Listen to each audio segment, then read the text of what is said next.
Here's the newest addition to the Philadelphia Phillies, as Asdrubal Cabrera, who will be in the starting lineup tonight and for the first time this year will start at shortstop. In fact, Gabe Kapler said they're going to use him at shortstop a little bit. It all depends on who's on the mound. And today on the mound is Vince Velasquez. We'll talk about both those guys in a moment. NBC Sports Philadelphia, the home of the authentic fan, presents the Phils and the Cincinnati Reds.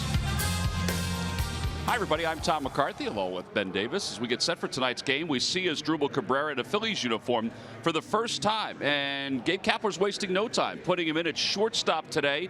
Might play a little third or second at some point in the next couple of days, but he wants to see him at short. Feels like he's got a fly ball pitcher on the mound, and it'll be okay. Yeah, I think so. This is just a really good pickup for the Philadelphia Phillies. I've liked it. Once we heard the news yesterday, I said, this is a perfect fit. He's a guy that's going to add some length to the lineup. He's a switch hitter. He can play the 3 different infield positions, and he's killed the Phillies in the last couple seasons. He's very solid, he's fundamental, and he will get the job done for this offense. All right, we're looking at some of the home runs that he's hit against the Phillies. Nick Williams going back on that one against Zach Eflin. This is the biggest one, though. This is against Adebayo Ramos, and that bat flip, it turned into a bobblehead for Asdrubal Cabrera. He's got pop, obviously. He's not the same defensive player that he used to be, but they do feel like he will help out offensively for the Phils. This year, 277. His lifetime average is 270, 18 home runs, and 157 for his career. So we'll get our first look at him. And again, he's another switch hitter, which I think they like as well. All right, so Vince Velasquez is on the mound for the Phillies. Vince is ascending right now. He's pitching so well, and I think the Phillies are excited to see him back out there again tonight. Absolutely right. In his last outing against San Diego, he was on top of his game. And he said, you know what? I have a very good fastball. I was blessed with a good arm.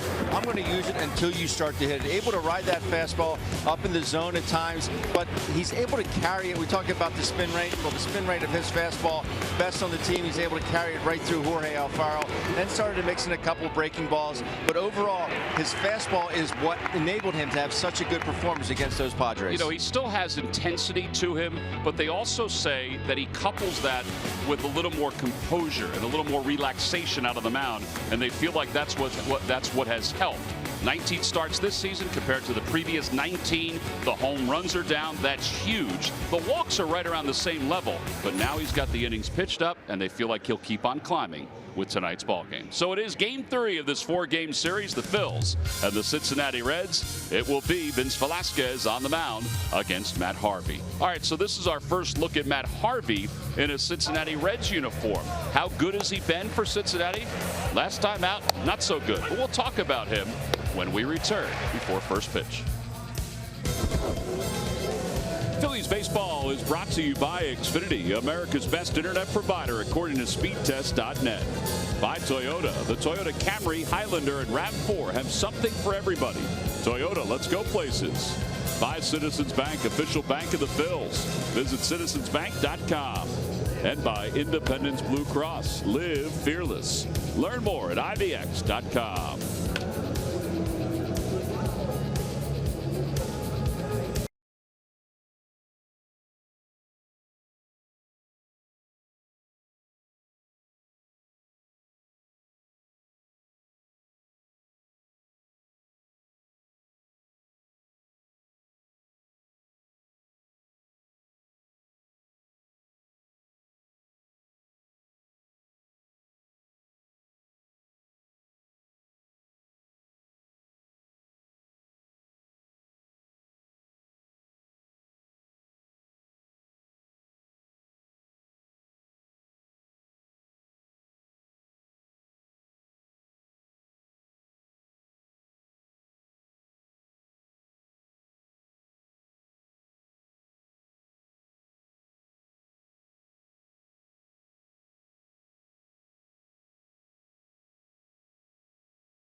The flowers are a-blooming. There's a lot of green as well all around the city. It's been a busy couple days here in Cincinnati. All right, so the Phils will face Matt Harvey, who's had a lot of success against the Phillies with a Mets uniform on. It's a little different look now with the Cincinnati Reds uniform. He is, and he's not the flamethrower that we've seen him be in Queens for the New York Mets. And, you know, if you take a look at Matt Harvey, you're thinking, well, he's just going to blow it by me. Not so much anymore. He's relying more on his off-speed pitches, his curveball, his slider, and his changeup. He can run a ball a little bit more now. I think he's got a little more control with the two-seamer. He just can't rear back and throw that four-seamer by anymore. He's more of a, I guess you could say, a pitcher nowadays as opposed to be just a guy who can throw it by you. Well, that was a good outing against the Brewers. His last outing against the Pirates, not so good. So with the Reds, 5-4, with still a high ERA of 4.50. It's lower than with the Mets, but I think people felt like he just needed a change of scenery.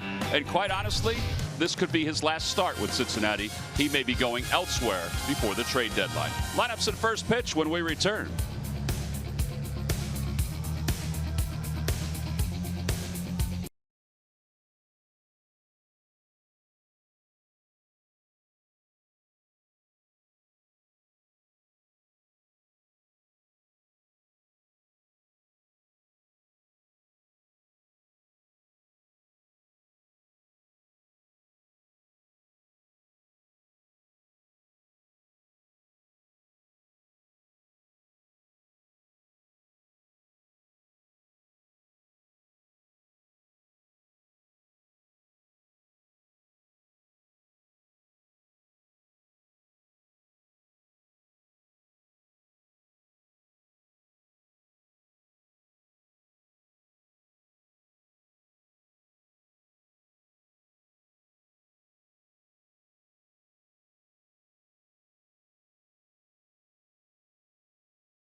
The New York Mets, and he is in the lineup tonight, batting right behind his old teammate with the Indians, Carlos Santana. It is a sunshiny night here at Great American Ballpark. Let's take a look at the Phillies lineup, brought to you by Xfinity, America's best internet provider, according to speedtest.net.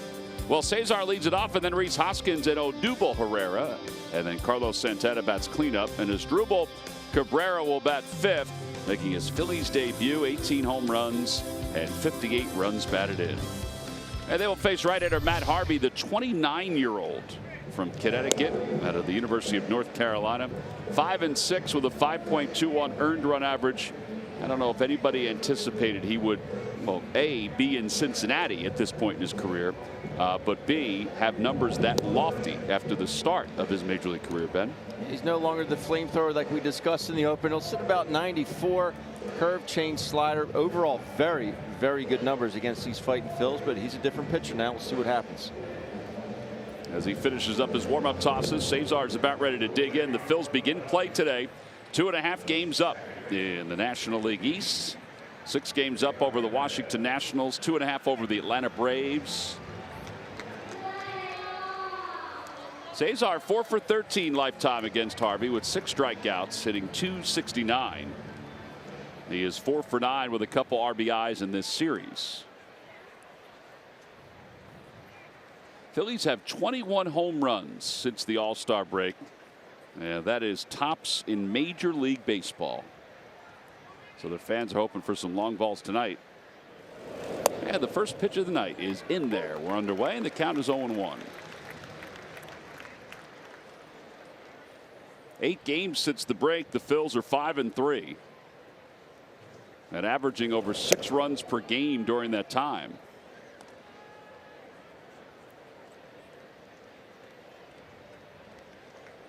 One ball, one strike.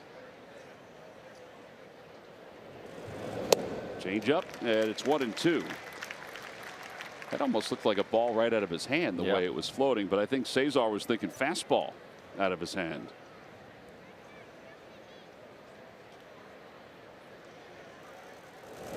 The other part of the storyline is that Harvey could very well be traded before the trade deadline. He could be traded after August 1st. Somebody can claim him on waivers.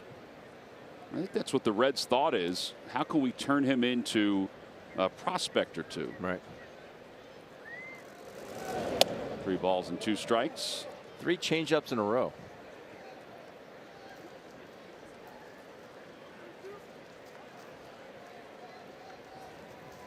Here's Hoskins on deck, and the 3-2 pitch coming to Cesar. And he fouls it back. And it remains 3 balls and 2 strikes. Seems like every time he hits, it's a full count.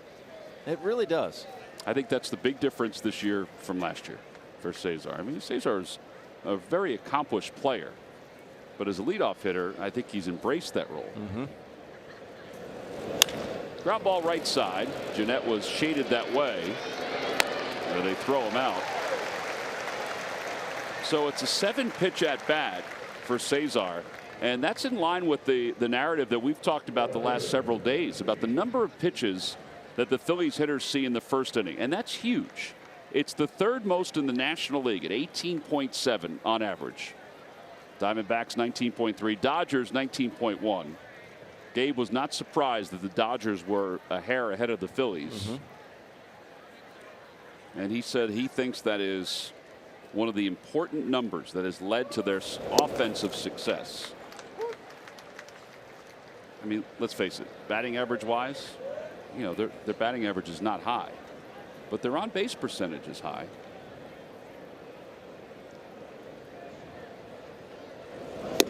Oh, and 2 to Reese. You have a high on base percentage and timely hitting, you're going to score some runs. And the other part of it is we've been talking about is that they just do not allow the starting pitcher for the other team to go deep into a game.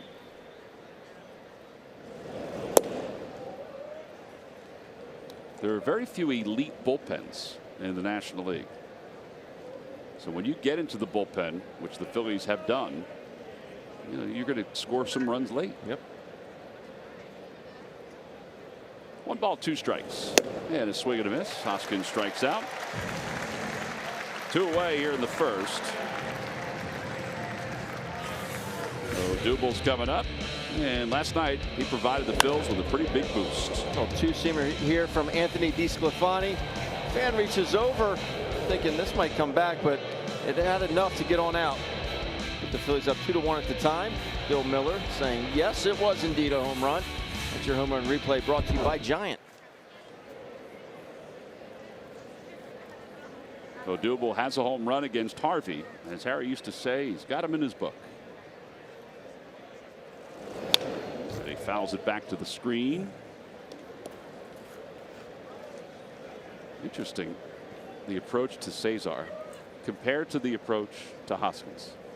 I know it's lefty against compared to righty, but so many more changeups to Cesar and just flat fastballs for the most part. And there's a changeup.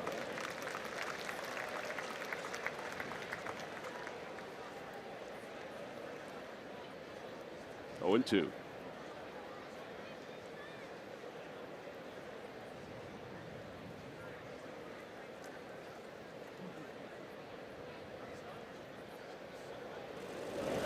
Swing and a miss. 98 on that heater. And the Phillies go down in order here in the first inning. We move on to the bottom of the first. It's the Phillies nothing and the Reds coming up.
Velasquez out on the mound warming up to make the start here tonight. Let's take a look at the Reds lineup, brought to you by Xfinity, the fastest internet provider according to speedtest.net.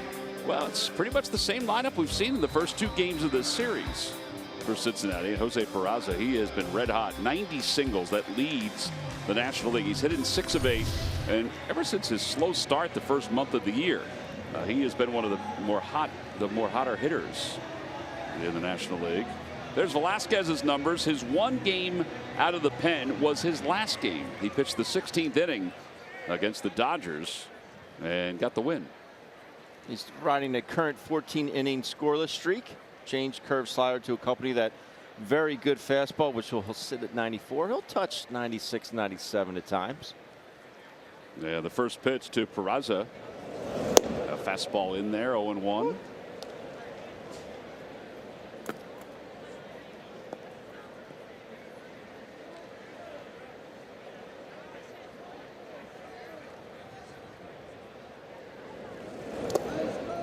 One ball and 1 strike. In that game against the Dodgers, Velasquez had 1 strikeout, 1 walk, 1 hit in the 1 inning, and he was going to go back out there if the Phillies didn't win it on the Trevor Plouffe home run. In his last 2 starts, he's allowed 4 hits, no runs in 13 innings.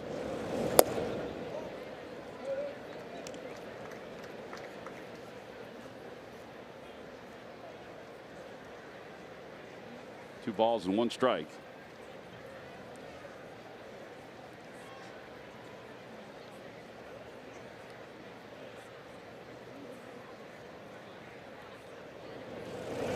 Line drive over the head of Franco into the left field corner.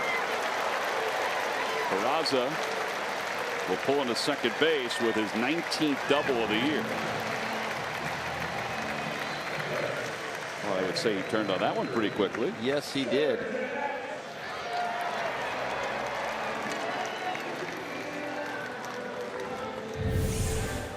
Turn and burn, and no stride. Good quick bat. Very crisp double down the left field line.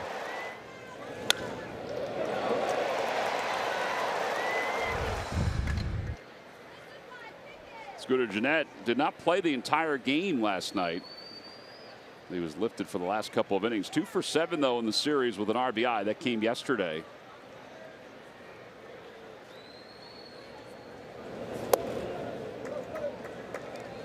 There were a number of breaking balls that Nick Pivetta hung. The 2 big ones were the single to Gennett and then the home run to Mason Williams.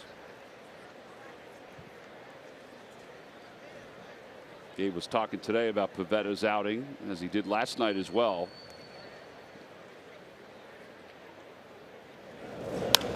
He was discussing some of the numbers that surround Nick Pivetta, and at the end of all of it, he said, listen, he still needs to execute those pitches. Right. And Nick knows that, and we know that. And hopefully his next start, which he will get his next start, he will be able to figure that out. So they were very much so encouraged with the 12 strikeouts, just the 2 walks. Yeah, I mean, there were swings and misses, and that's big when you talk about pitching. And the staff does accentuate that, yes. Swings and misses. And a lot of strikeouts looking on the good firm fastball, especially down and away to both righties and lefties. He's got the goods, that's for sure. 2 balls and 1 strike to Gennett. And it's 2-2.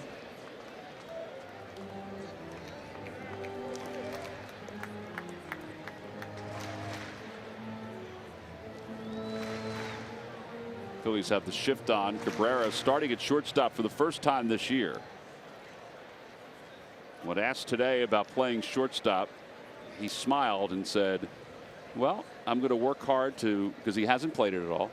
I'm going to work hard to be able to play it. It's his natural position.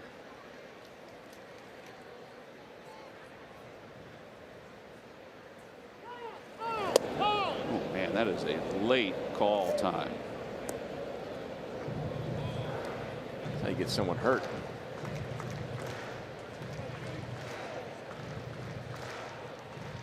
I mean, Vince did take his time.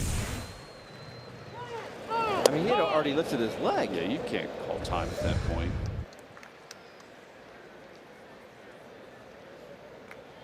Plus, it was a strike. Yeah.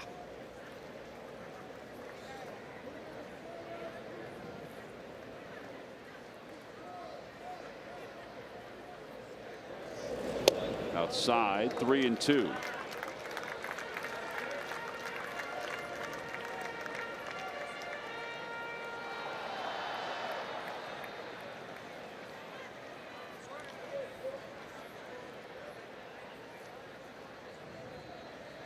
Votto on deck.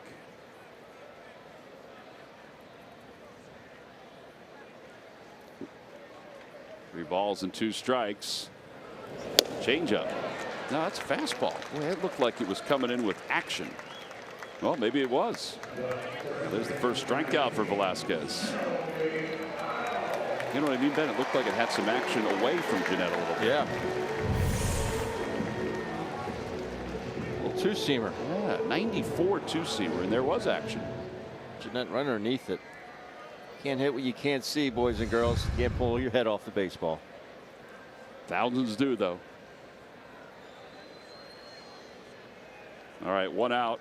Votto's up 2 for 6 so far with a couple of strikeouts in this series.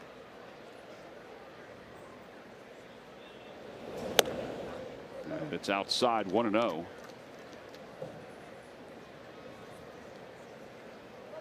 Velasquez, since the 14th of June, 7 games, 6 starts, 3-1 with an earned run average of 2.31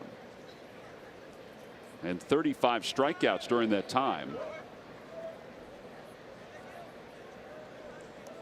So he's averaging 9 strikeouts per 9 innings.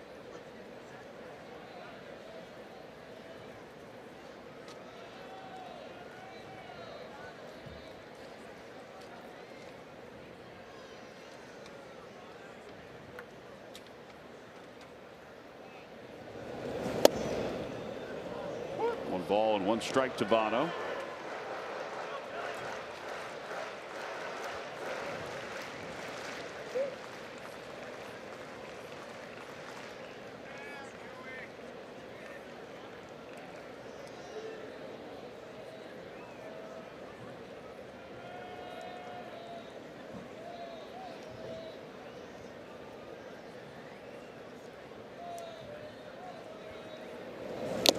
Foul tip, and it's 1-2.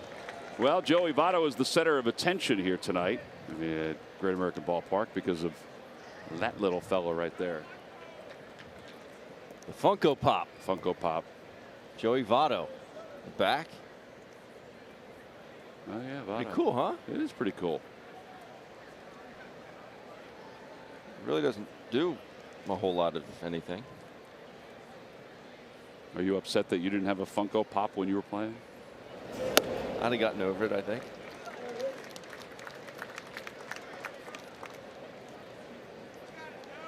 Funko Pop. I think it's got very little resemblance of Joey Votto. Scruff, I'd say, would. Apparently, they're big collectibles nowadays. They are.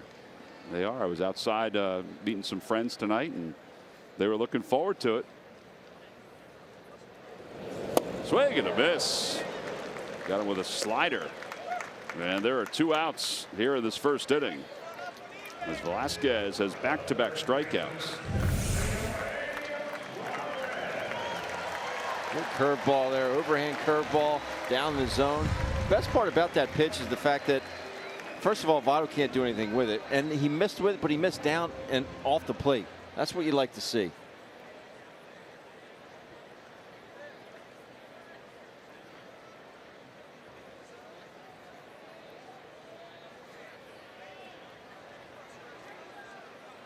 Apparently, out of the 20,000 Funko Pops we're giving away tonight, 500 are of the gold model. Ooh.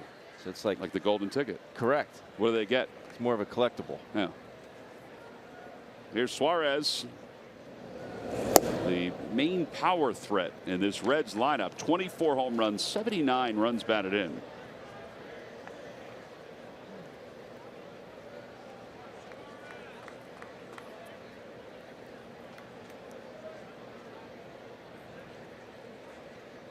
Runner at second base, 2 men down.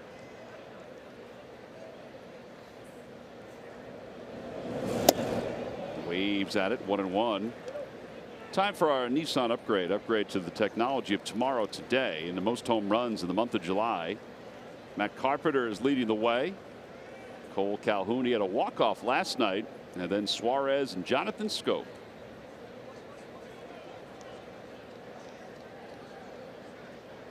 One ball and 1 strike to Suarez. Up high, 2-1.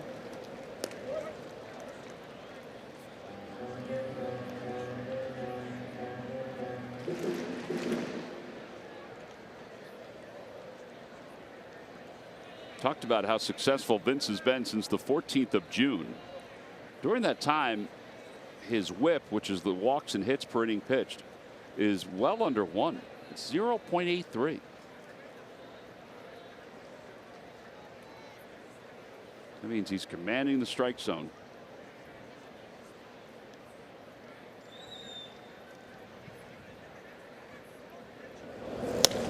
Fly ball left center field. Odubel's out there, sunglasses on, says he has it, and that wraps up this first inning. No runs, 1 hit, 1 man left, couple strikeouts. Look at Joey Votto's expression after this one. Ooh. We'll go to the second.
The Flying Hawaiian will return to be honored pregame as he retires as a Philly as part of the Toyota Phillies Alumni Weekend. Friday, August 3rd versus the Miami Marlins. That's a 7:05 first pitch. The Shane Victorino Big Head collectible print will be given out to all fans. Go to Phillies.com to get your tickets now.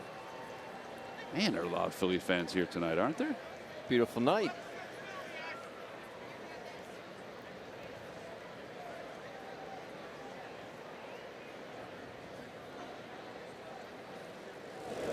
Santana leads it off and fouls it back.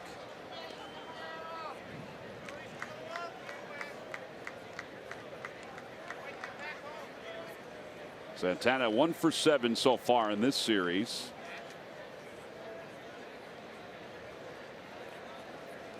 Hitting .213 with 16 homers and 62 RBIs. And his on base percentage over .350. Santana has 3 career at bats against Harvey. He's 2 for 3 against him. That Harvey is feeling froggy tonight. Yeah. 97, 98.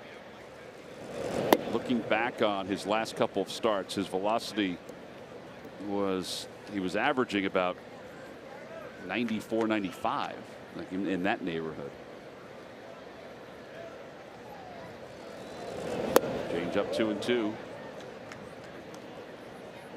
So I guess that's the plan then, Ben. A lot of change ups against the left-handed hitters.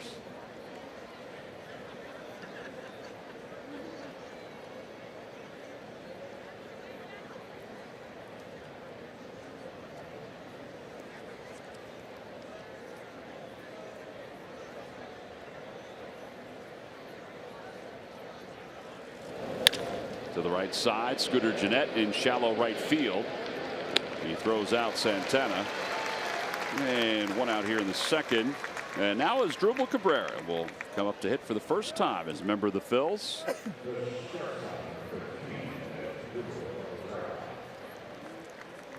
Cabrera provides us with our Geico quote of the day on being traded. I feel good. It's part of the game. I'm really happy because I leave with my head up because I did my best for the Mets. Came up with the Cleveland Indians, was a stellar defensive shortstop for the Indians. Then went to the Nationals, the Rays, the Mets. And he takes outside. So these guys were teammates his last couple of years.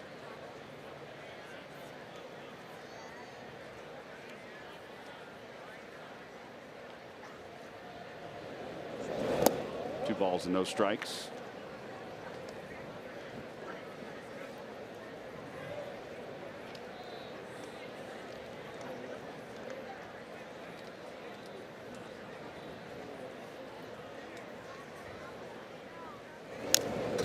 Balls and one strike.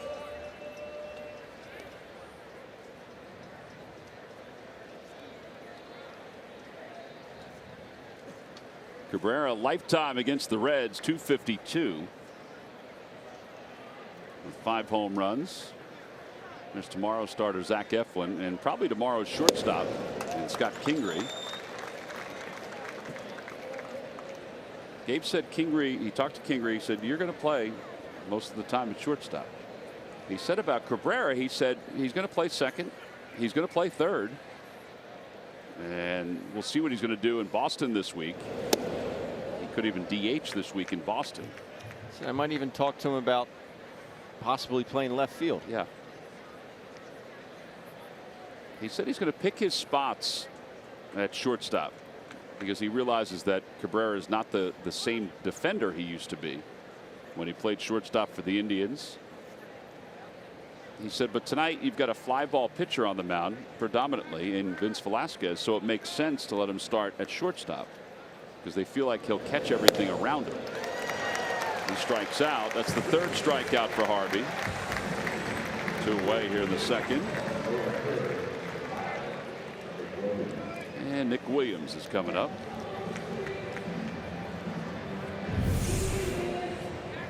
Hard riding 4-seamer. Right underneath it.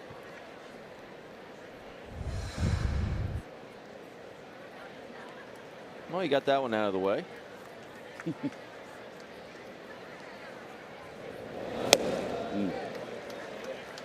I don't know what it is, Ben. I just like his swing right now.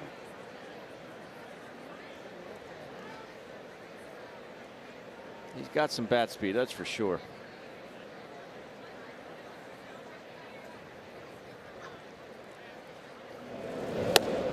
Outside, 1-1.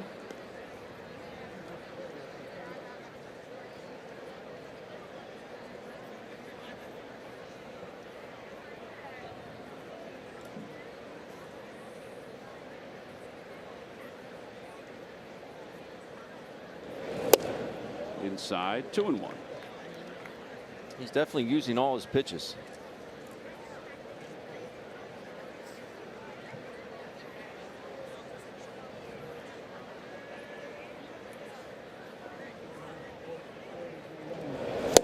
Change up, and it's 2-2. Nick has 3 home runs this year against the Reds in 5 games. In fact, last night was the first loss for the Phillies against Cincinnati this year. They had won the first 4 games.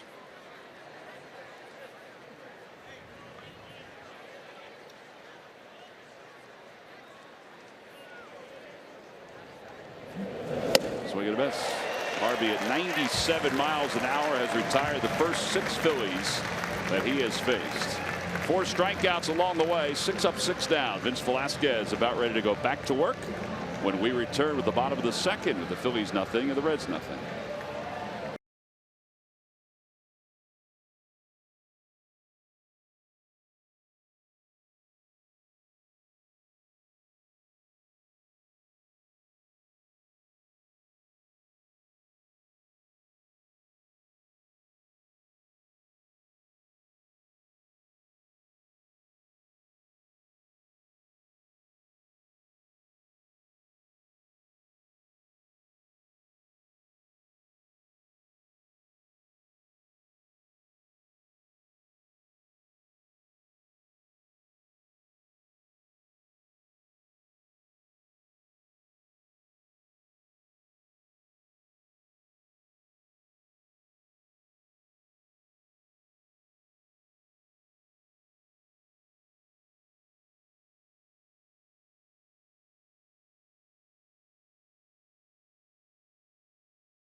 Today in 2 languages. Every weeknight, count on NBC 10 News and Telemundo 62 News at 11. See what everyone's talking about tonight at 11. We move to the bottom of the second inning. Along with Ben Davis, I'm Tom McCarthy. The 3rd member of our team, Greg Murphy, is not with us tonight or tomorrow because he is getting ready for the Tour de Shore. Hopefully Murph's getting hydrated. Getting some pasta in him. It's not a race, it's a ride. And we will have updates tomorrow. We'll definitely let you know when he finishes, although we might be off the air by then. 1 ball and no strikes. And a base hit up the middle for Williams. Mason Williams with the 2nd hit of the night for the Reds. Leadoff batter aboard for the 2nd consecutive inning.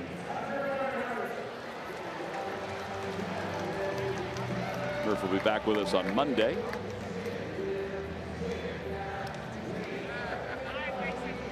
Barnhart is 2 for 7 in this series with a home run.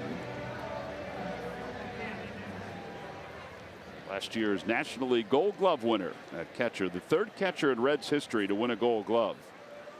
Johnny Bench, well, he won it 10 times.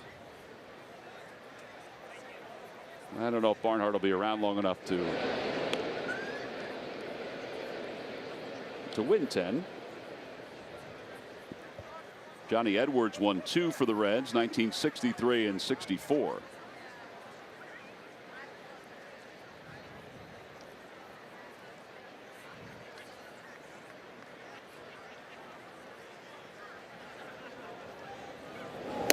In fact, Johnny Bench, who's at the Hall of Fame now, was here on Thursday in Cincinnati. In fact, Matt Breen from Philly.com ran into him. Literally ran into him. Coming out of an elevator. He apologized? He did not, I don't think. 0-1 is hit well out towards center field. Odubel's going back, and it is a 1-hop off the wall. Rounding third, heading from is Williams, and he's going to wind up scoring. It's 1-0 Cincinnati. RBI double. It's the 14th double for Barnhart.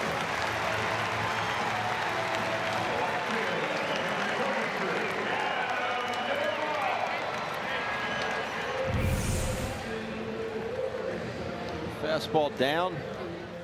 Barnhart really stays through this pitch, does not try and pull it. A little 2-seamer there. 1-hop center field wall. It's a good read by Williams. He scores easily from first base.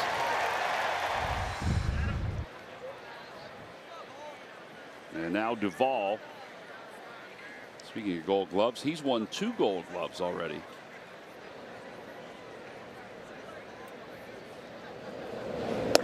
Breaking ball a little high, and it's 1-0. We saw him throw Cesar Hernandez out at second base from left field the other night. Cannon.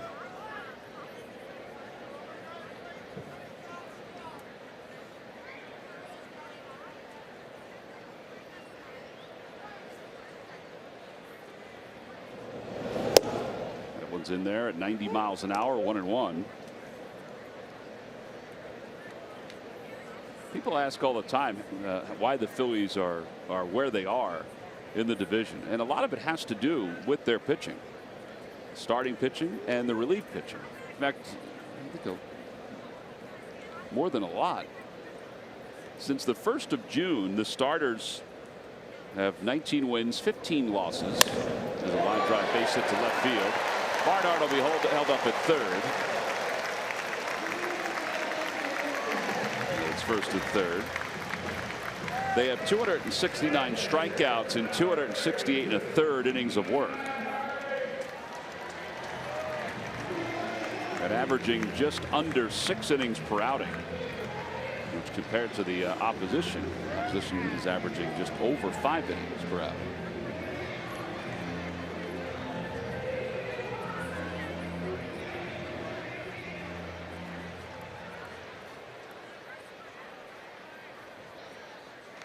Expect Harvard to be bunting here, trying to advance Duvall to second base.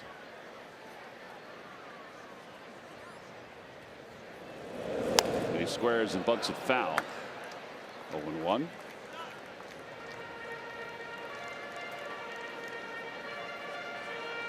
Down 1-0. It's not like you want to give up a run, but if this bunt is hit hard enough, you might be able to go 1-6-3 double play.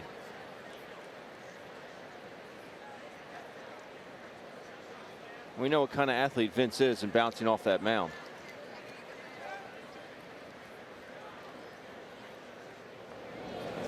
That one's bunted into the air. Nat is under it, and there's an out. One away. And Billy Hamilton's up. Now you still have to be aware of the bunt with Billy Hamilton, but it's going to be a different kind of bunt. A bunt for a base hit, and possibly to get Barnhart home from third.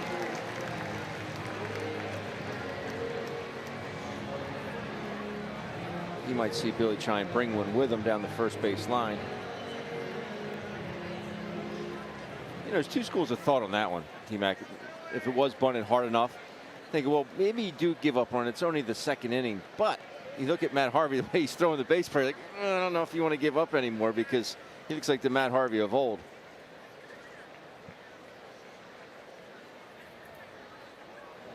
I think there's a hope that he maybe hits a wall at some point, because he does look like the Matt Harvey of old. He certainly doesn't look like the Matt Harvey who last time out allowed 8 earned runs on 8 hits and 4 home runs.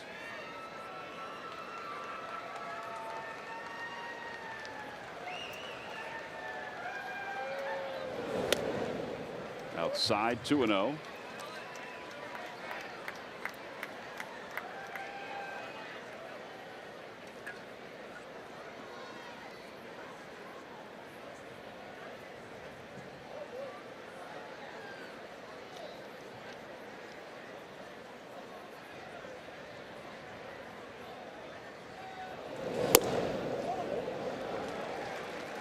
That was a pretty close pitch. Called the ball, and now it's 3-0.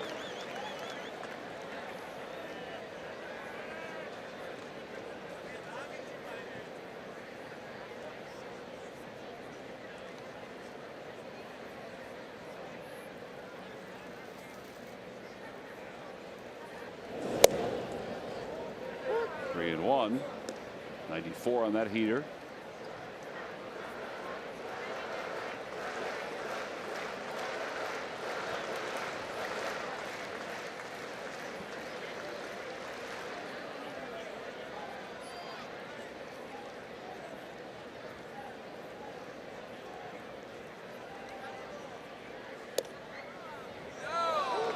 2.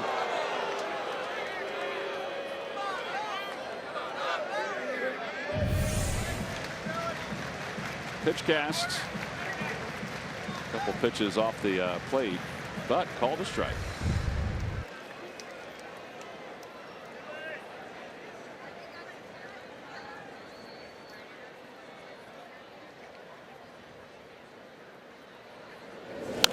Slaps it foul. I think he felt like he had a swing at that pitch because the last 2 were called strikes.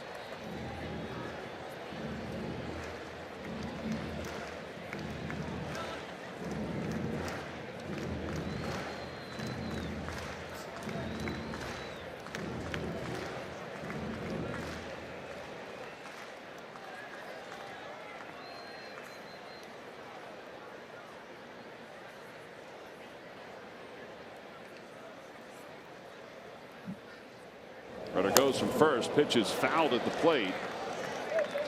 And it remains 3-2. Duvall did not have a very good jump. I mean, he wasn't running to steal. He was running for some action.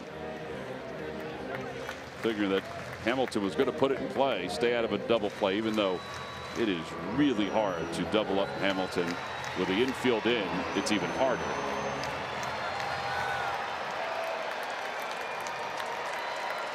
Barnhart at third. Duvall is at first.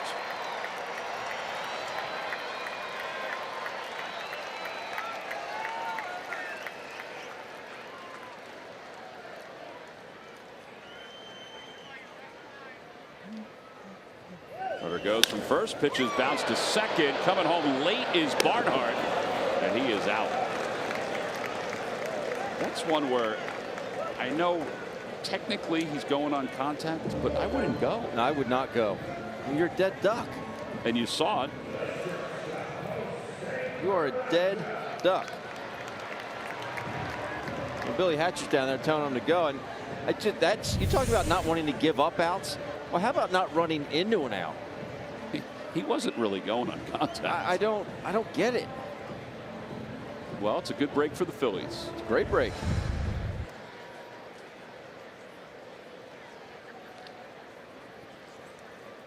And now you got to deal with Peraza with runners at first and second.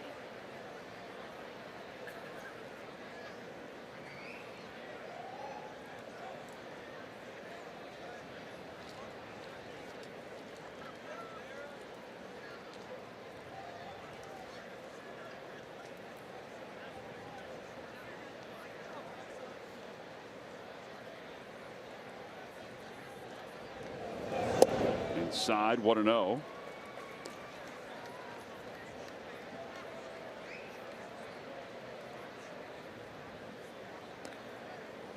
He doubled to left field his first time up.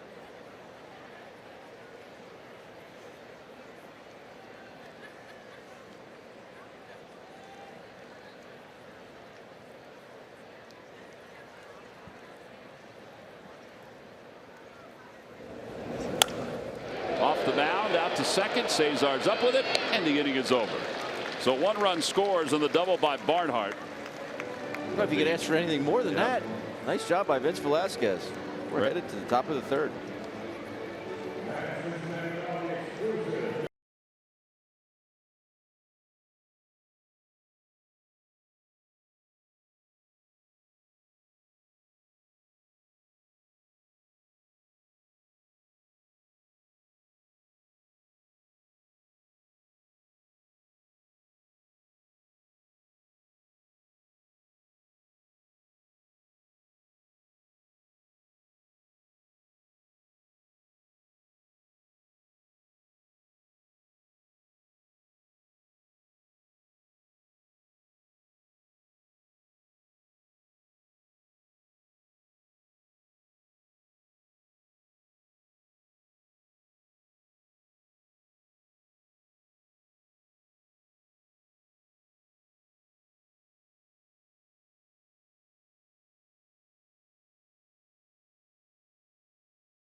PHI.com. Go to the fan section for all the information. Please submit your answer on the subject line. Ben, the question is, who was the last Reds player before Billy Hamilton in 2017 to have 10 or more triples in one season?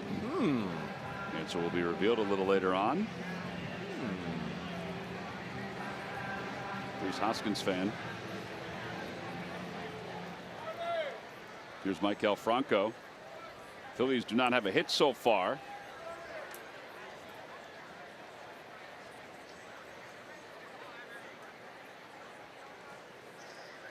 Franco 2 for 9 so far in the series. Out to center field. Billy Hamilton comes sprinting in. One pitch, one away. He's holding his sunglasses.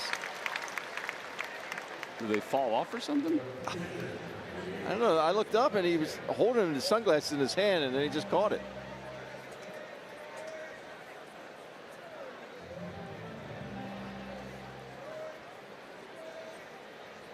Velasquez hitting 8th tonight.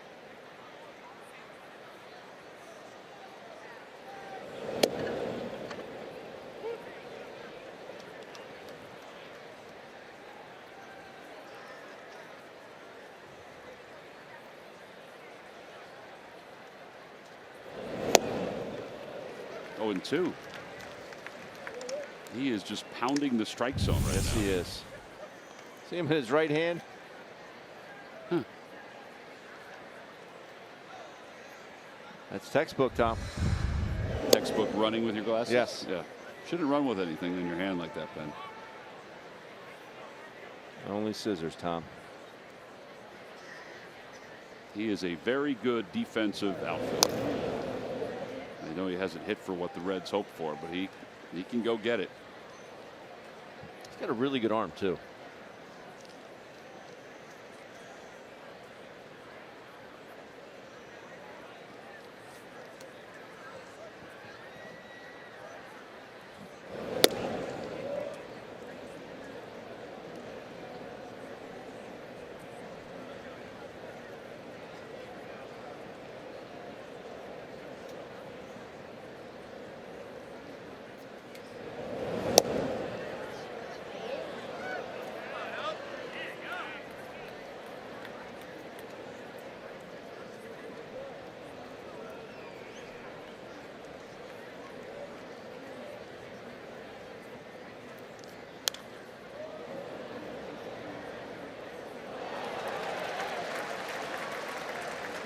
Somebody made a nice catch in the upper deck.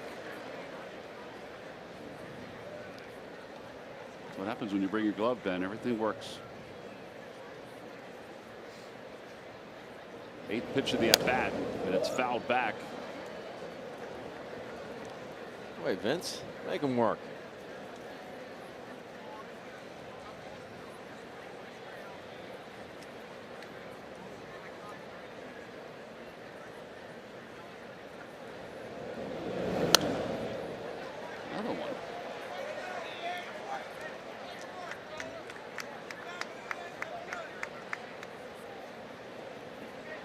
Harvey traded to the Reds for Devin Mesoraco.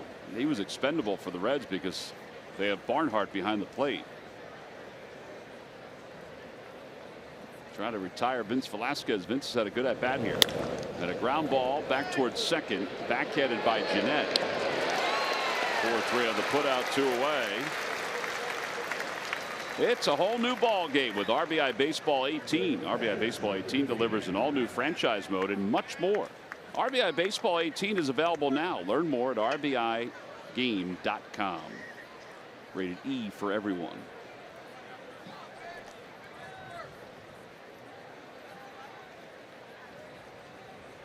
That's what you can do, Ben, to get the kids off Fortnite and get them to play RBI baseball. Be an awfully tough challenge.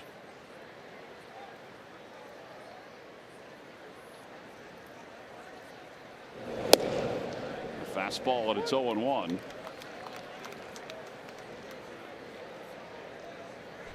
We used to have the old RBI baseball machine, the big one, stand-up one in the clubhouse in San Diego. Chris Gomez was the best. He was the team champ. Bing, bing, bing, bing, bing. That song is still stuck in my head. Sounds like it. He played it an awful lot. He was very good at it. Do you guys have tournaments or anything like that? No, we just play. Swing and a miss by Knapp. It's 1-2.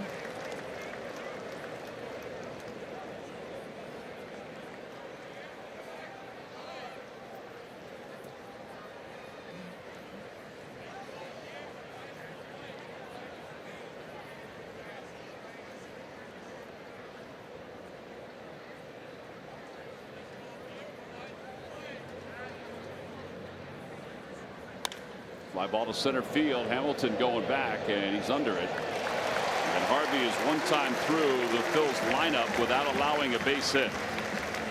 9 up, 9 down. Middle of the third. It's the Reds 1 and the Phillies nothing.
ShopChooseNissan.com. That is a beautiful shot along the Ohio. Here in Cincinnati. Phillies fans, we mentioned before, there are a lot of them here. Just walking down the concourse, there are a lot of them. Even going through the city today, there were a lot of Phillies fans who were making their way through downtown area.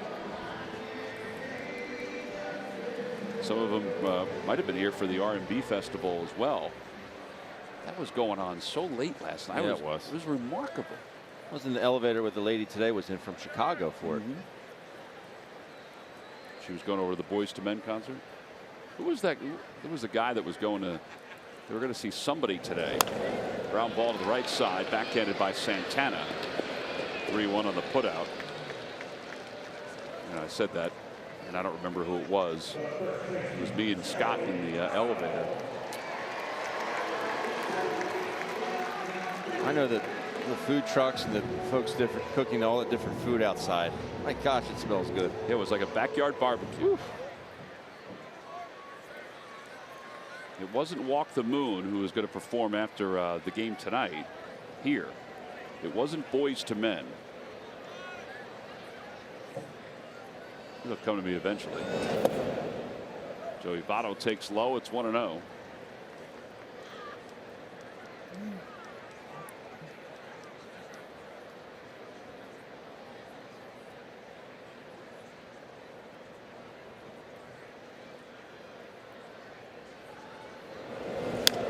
Off the hands down the left field line, foul. So that's not technically a pop out for Votto, obviously. Right. It's a pop up. It's not a pop out, which he just doesn't do. No. What's that note that he hasn't popped out to the first baseman ever? Pitcher or the catcher. Pitcher or the catcher. And first base. Yeah.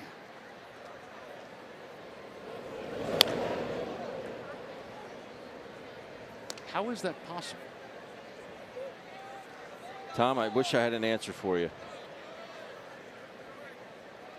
Joey Votto pop-ups by year: 2010, 0; 2011, 1; 2012, 1; 2013, 1; 14, 1; 15. It was a big year for me. He had 2. 16, 0; 17, 1; 2018, 0. Now the way they're defining the pop-up is anything. That was a good pitch. Is anything on the infield, foul territory area, inside the first base bag or the third base bag.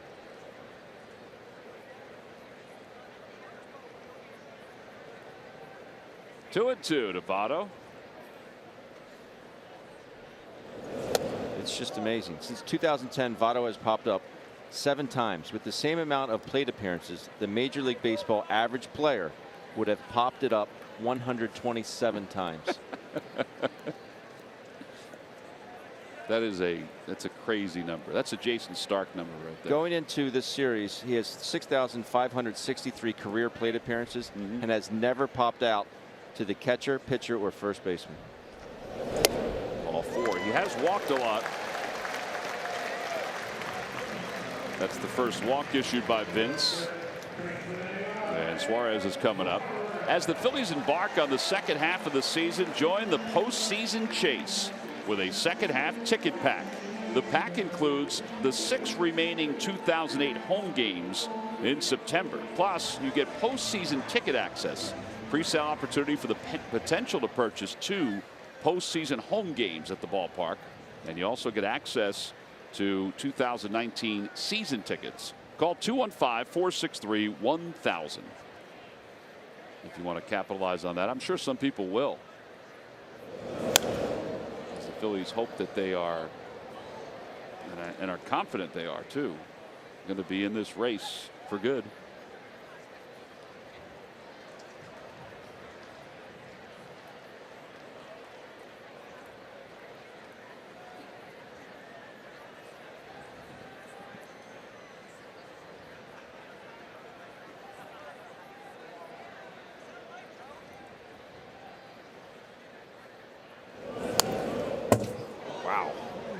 That was right over the head of Don Long, who's standing on the stairs. He bent forward.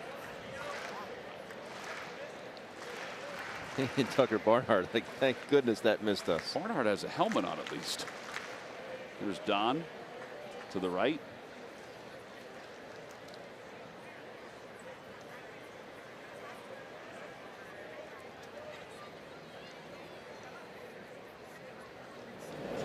Check swing, slow roller. Cesar will get the runner at first. Votto slides in safely at second. In his 2 at bats, obviously just saw that missile he hit into the first base dugout, but Suarez, I don't think he's picking the ball up. Check swing there is for a check swing, his first at bat. He's just not seeing it right now. Hopefully that can continue.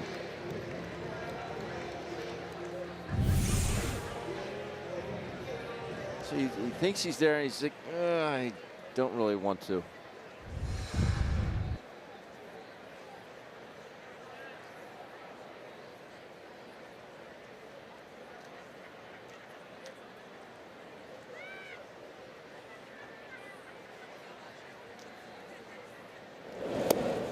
Slowed it up on Mason Williams. T-Mobile built for baseball. Well, that was one of the breaking ball. You saw Pavetta's reaction. As soon as he saw the swing and the contact, he knew it was gone.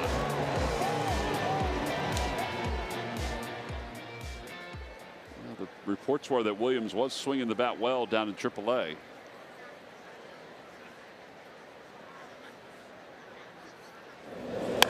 Hits that one sharply on one hop, but right at Cesar Hernandez. The inning is over. No runs, no hits, and 1 man left. We are through 3. The Reds have 1 run. The Phillies don't have a hit as we go to the 4th.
When you order genuine HP toner cartridges from WBMason.com, you know you're getting the real thing, because WB Mason has a brand you can trust since 1898.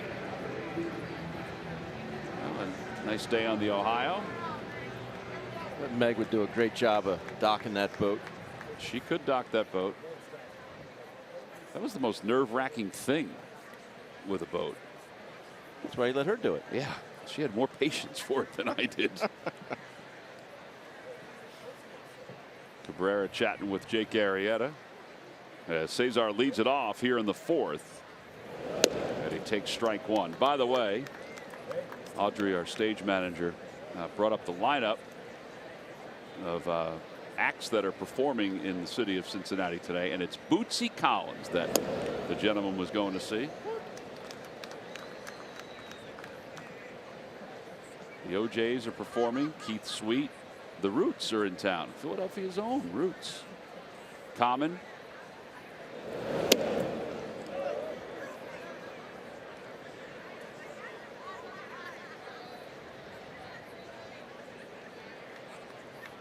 One and two to Cesar. Grounded out his first time up. And it's 2-2.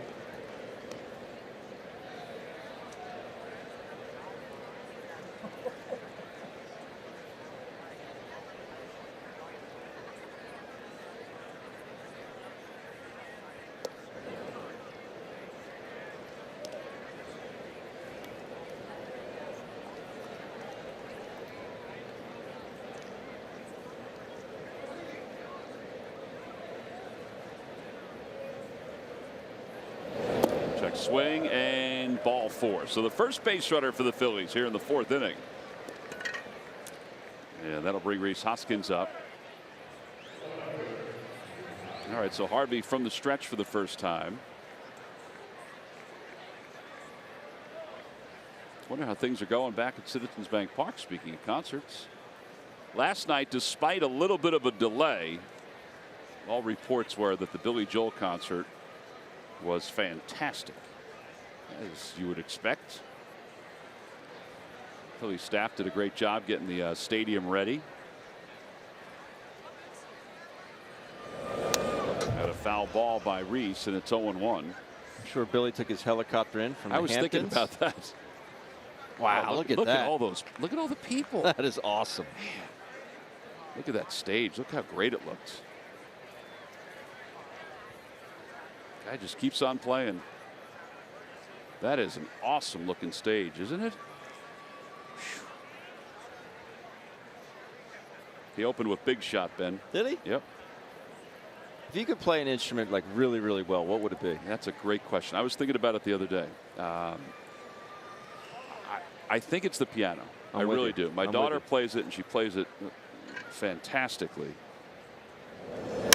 That one's crushed deep to left center field. Hamilton's on the run. It is gone. A two-run home run for Rhys Hoskins. It's the first hit of the night, and the Phillies take a 2-1 lead. It went right off the roof of the Phillies bullpen. Sing me a song. You're the piano man. You're the Batman, Rhys Hoskins. That's 21 home runs now, 70 RBIs. And could he have hit it any harder? My goodness. That's a seed. A hooded 2-iron out to left field. That ball was K-I-L-T. T-Mac killed. Wow. Well, the bullpen certainly liked it. He signals to the bullpen every time he does hit a home run. Everybody's been asking us about that. Where is he pointing? And it's always to the Phillies bullpen. Just making sure he includes everybody. I like when he does that.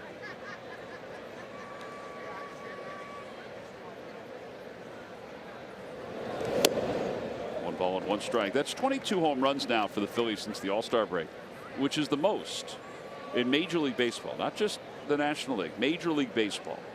It's significant because the Phillies were really middle of the pack when it came to home runs the first half of the year.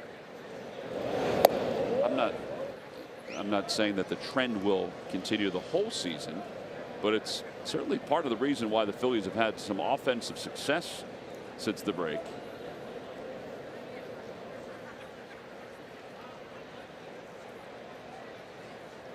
Two one coming to Odubel. Inside 3-1.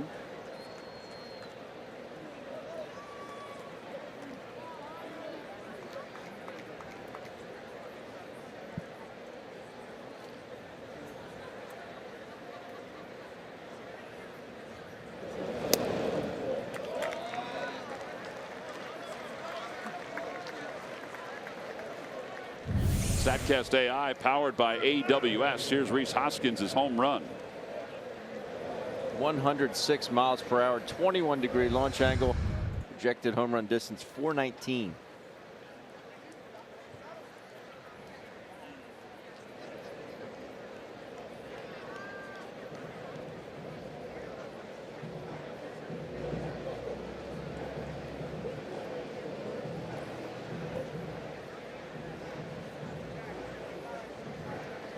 Teddy Darwin out to the mound to talk to Matt Harvey.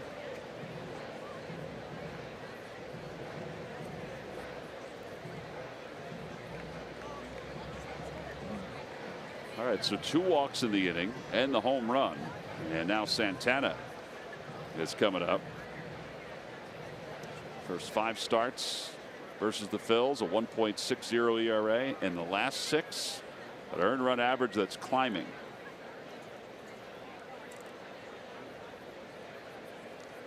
Santana grounded out his first time up. Takes a change up, and it's 0-1.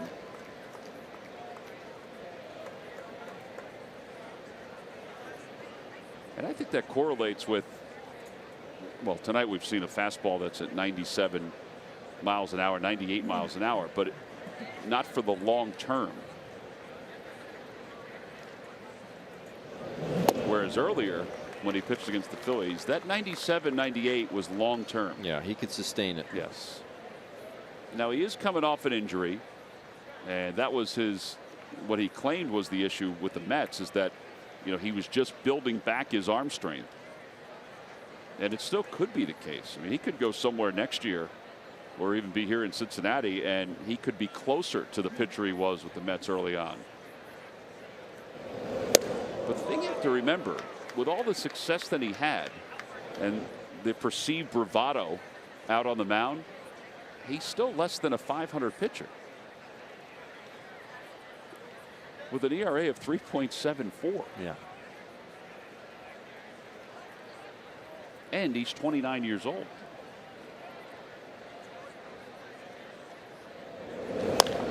Pulled foul. And it remains 1-2.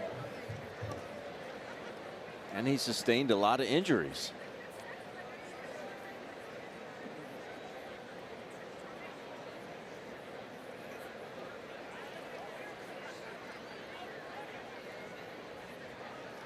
He thinks he's going to get that big contract, and someone very well might give it to him. Can't see it happening, but someone might. Yeah, my opinion is that if he signs a contract, and who knows in this day and age, there's some agents that can, you know, they can sell anything. Suarez runs that down. To me, if he's going to get anything more than a 1-year deal, it's going to be an incentive-laden deal, and it's going to have options built in. You know what I mean? It's not going to be, we're going to guarantee you 4 years at, you know, $60 million. I just don't see it. No. But we'll let you try to reach those numbers if you are able to perform consistently and stay healthy. And that would help out both parties.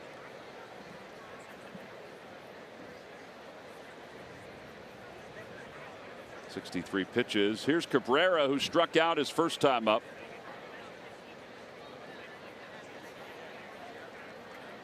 Struble was also asked what his perception was of the Phils.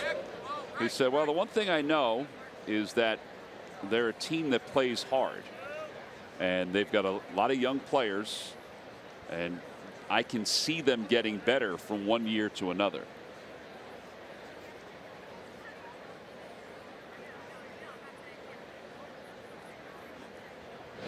He did tell Megan Montemurro, who was the pool reporter from The Athletic, that he was surprised that he was traded, because he said he did not see any reports that he was going to go to Philadelphia.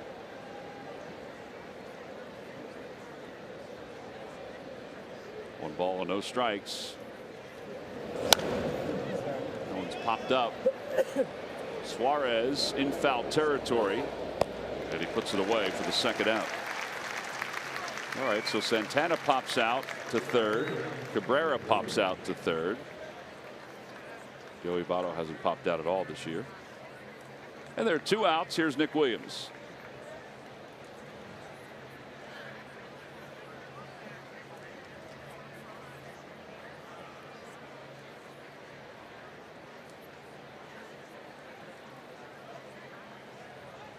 Nick went out on strikes his last time up.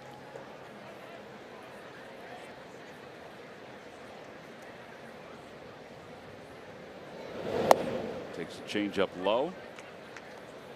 What's good about Harvey's changeup tonight, and that was a good job of laying off of that one, but it's starting in the strike zone, and then it's just running out of steam and dropping out of the strike zone. That's what makes it so hard against these lefties, because you have to respect the 95 to 98 that he's currently throwing. So you want to get it started, and then you think you're on it. You don't read that changeup. Next thing you know, you're out in front and swinging over the top. It is a good changeup tonight. Yes.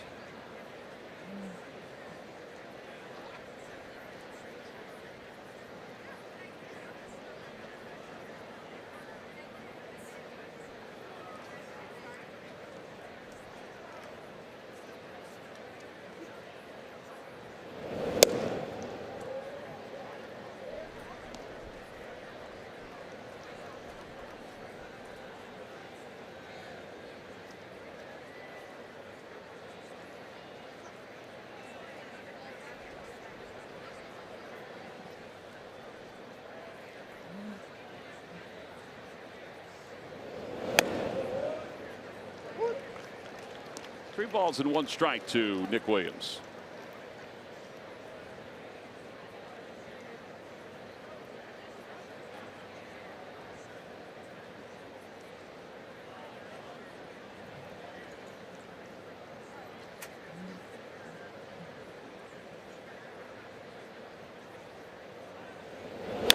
Off the hands to short left center. Suarez, the third baseman, makes the catch. So 3 straight pop-ups to finish off the 4th inning. Rhys Hoskins, though, he started the scoring in this 4th inning with a 2-run home run. It was his 21st home run of the year. He now has 70 runs batted in. We go to the bottom of the 4th. It's 2-1 Phils.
And by W.B. Mason. Who bought W.B. Mason for fast, free delivery?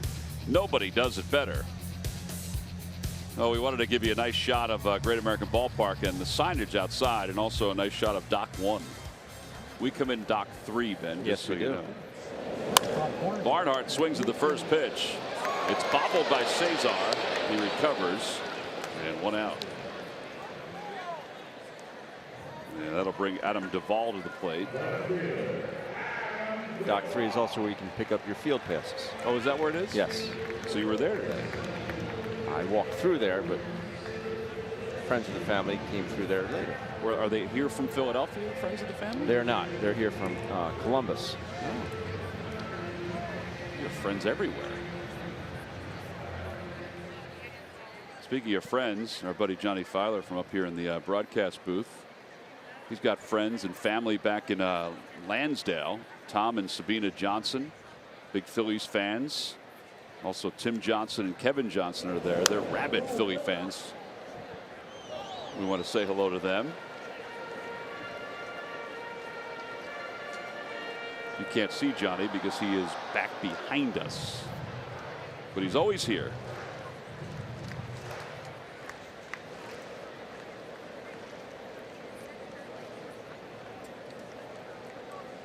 No balls and 1 strike to Duvall. 0-2.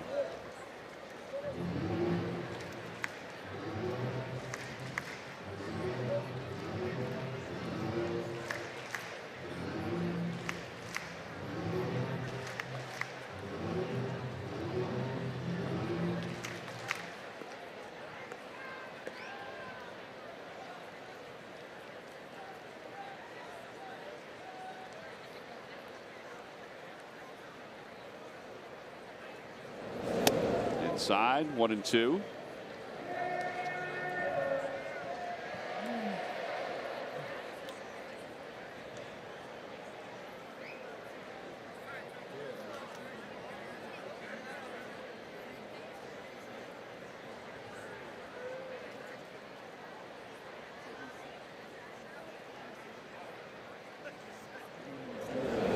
Check swing. Almost got him to bite. 2-2.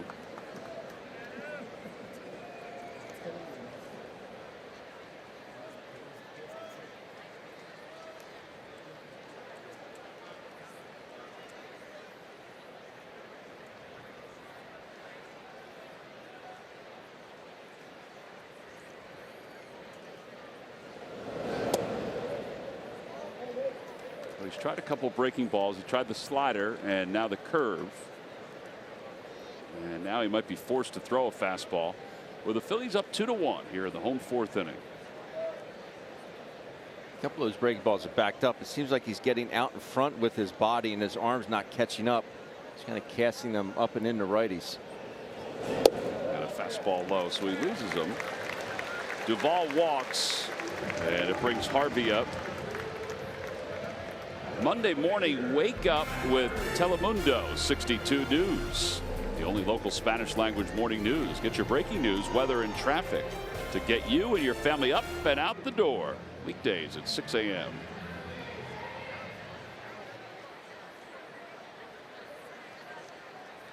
Harvey popped out when he attempted to bunt his last time up. He's attempting to bunt again as he squares, and he bunts it foul. It's 0-1.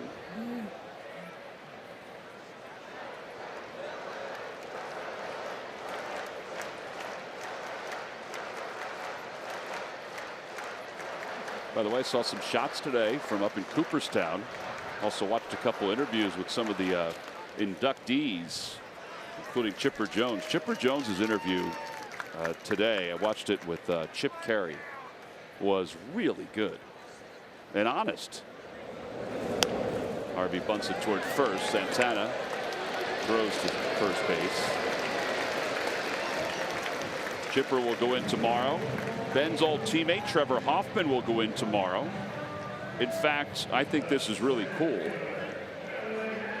Ben's old manager Bruce Bochy will be in attendance, so he will step aside from the Giants.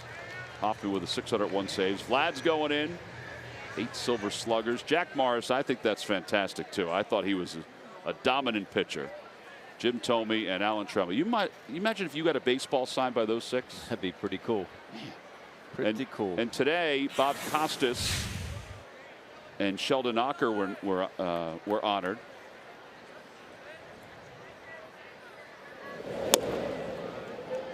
1. Costas talked about the phone call he received from Vin Scully, who told him that he was going into the broadcaster's wing, being honored today. He also got a call from Dick Enberg. Yeah, that was a very touching story. Yeah. 0-2. And the best thing about that, Bob Costas goes, you know, he called and said, "Hello, Bob. This is Vin Scully." So like Vin Scully. Hi, Bob. This is Vin Scully. Like he needs any introduction. Well, that voice does. I've gotten calls from him, and he's left a couple of messages, and it's exactly what Bob said. You will not meet a nicer man than Vin Scully. And late Dick Enberg as well. Broken bat line drive, base hit it to right field. Duvall will score. We're tied up at 2.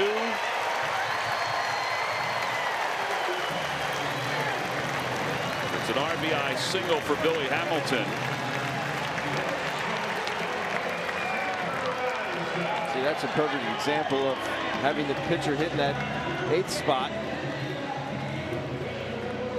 Yeah, if you want to bunt. If you want to bunt, and it worked out perfectly for the Reds. Four-seamer gets in, it breaks the bat of Billy Hamilton. You can see it right there in that handle.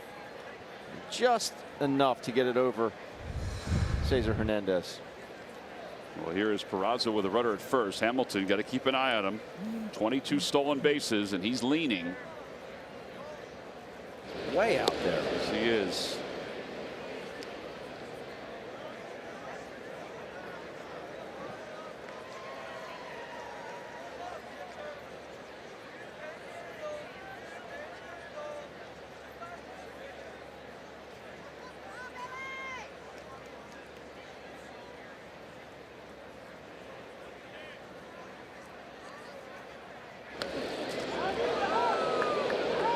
Hamilton went back and almost went right off the bag.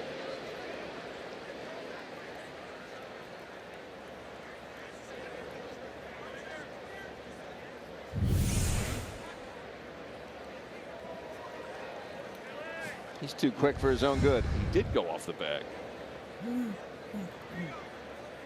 11 feet. He's going to inch out more, I bet. Here he goes. Now time is called. Now what Vince is doing there is all part of the plan. It's to deviate his times to home plate. You know, not just get the sign and go. So then Hamilton has to do a little different look to time him. Now I don't know if Hamilton's going to need any additional help.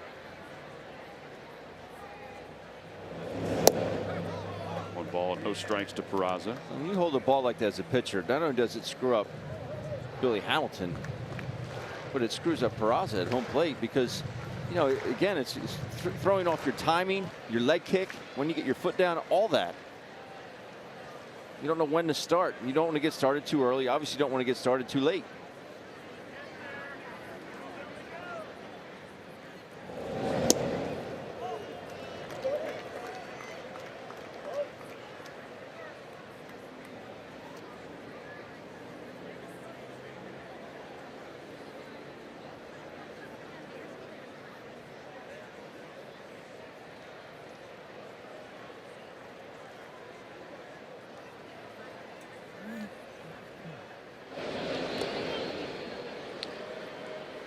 On that list, Alan Trammell was our first base coach in San Diego. Tiger Tram. Davey Loeb's first couple years. Tram came in. Great man. Just a great man. Well, I wonder, you know, his double play partner, Lou Whitaker, I wonder if he's going to go in next. You know, in the same category. Lou Whitaker's, he's got some very good numbers for second baseman. Inside, 3-0. I have to admit, too, watching them play, when I watched them play without even knowing the numbers for all those years, when I watched them play, I thought they both were Hall of Famers. It's like Jack Morris. I thought he was a Hall of Famer. Mm-hmm.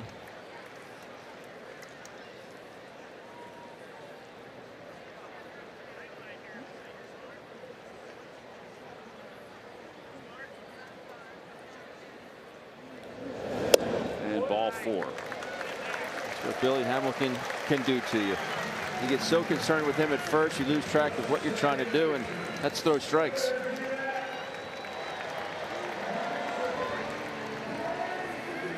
Rick Kranitz going out to the mound to talk to Vince, with Scooter Gennett coming up.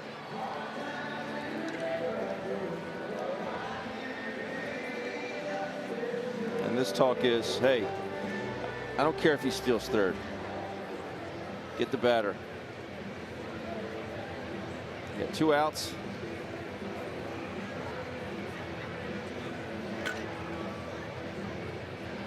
You can look them back, but don't lose sight of what you're trying to do here, and that's get the 3rd out of the inning, Scooter Gennett.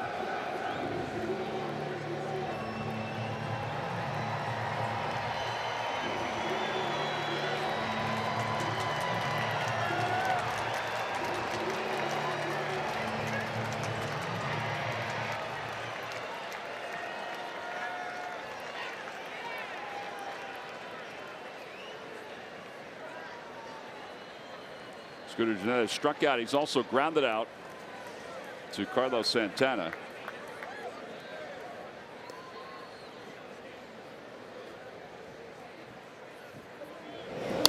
He fouls it, and it's 0-1. This inning began with a 1-pitch out to Barnhart. And then Velasquez got ahead of Duvall. Looked like he was cruising. And then he lost him, walked him. Harvey sacked, and then Billy Hamilton single scored him.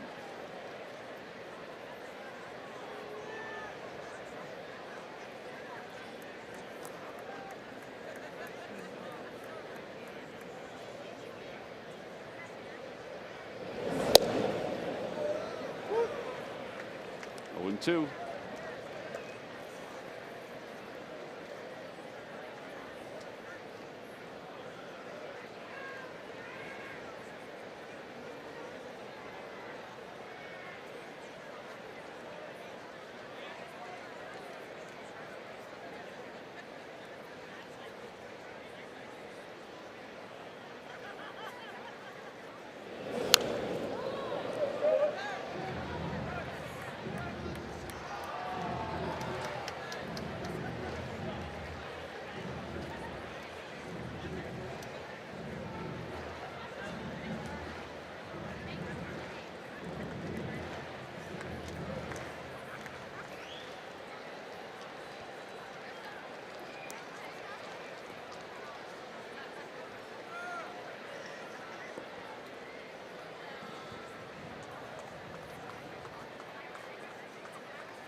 .70 pitches for Velasquez.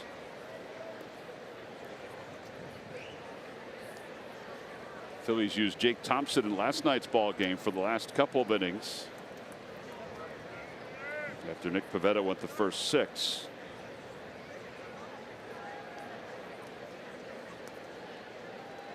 One ball and 2 strikes.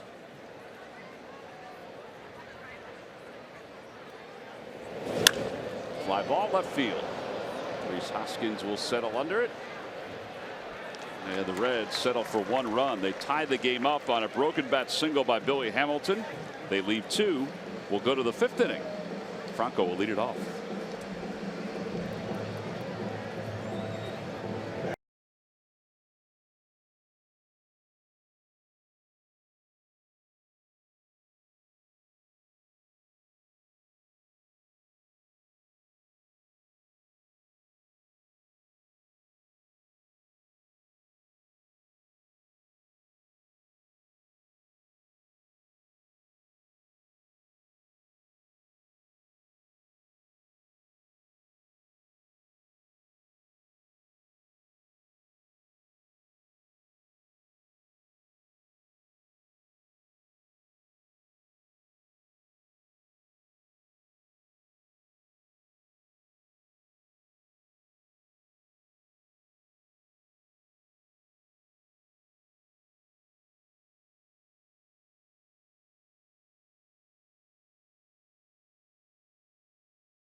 National League East rival, the New York Mets, are coming to town for 4 games in just 3 days. It all begins on Thursday, August 16th, with a doubleheader. The first game starts at 4:05.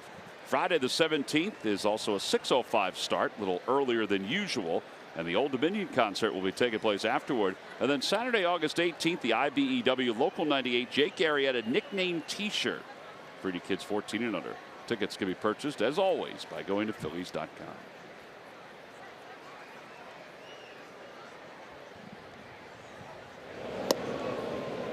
First pitch to Franco is a strike.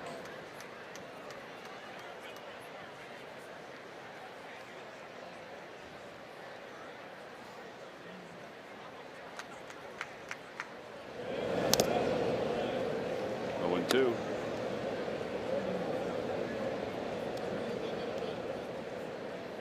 I miss those.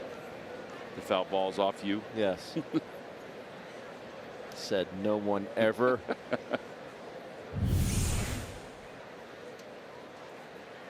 Oh, double whammy.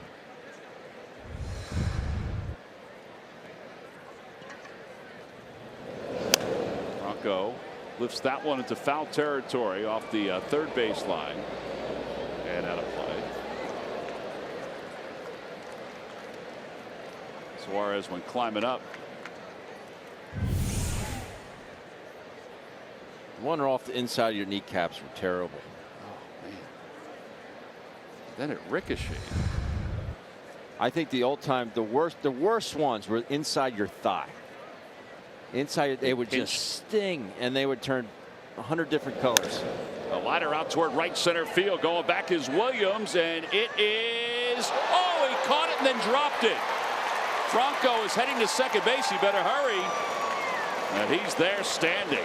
He had it slammed into the fence. It popped out. How did it even get there? I don't know. I'm hoping this ball carries on out of the ballpark, but I'm thinking. I thought at the last moment it was going to. Thinking. Wow, he hit the fence hard.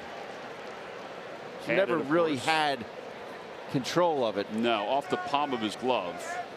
Hits the wall, and he did hit hard. But I love Mike Hill using the whole field, going with the pitch.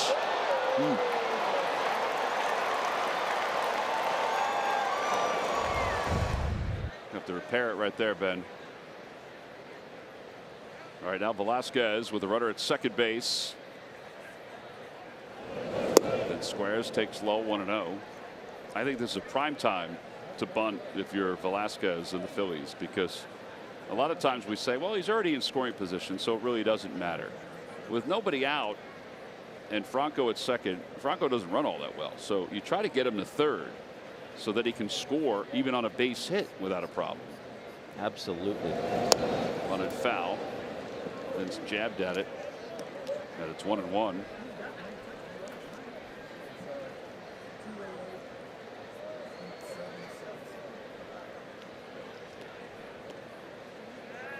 the Reds last inning got production from the bottom of their order. See if the Phils can do it.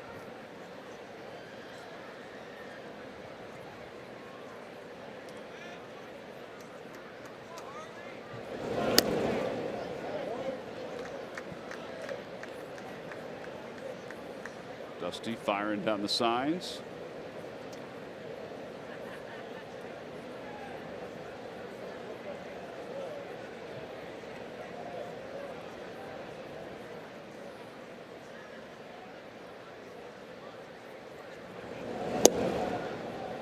Two and two, a fastball.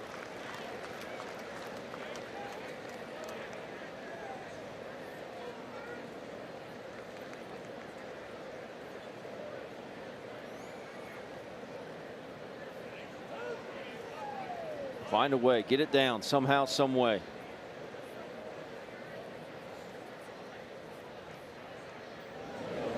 And he bunts it, foul.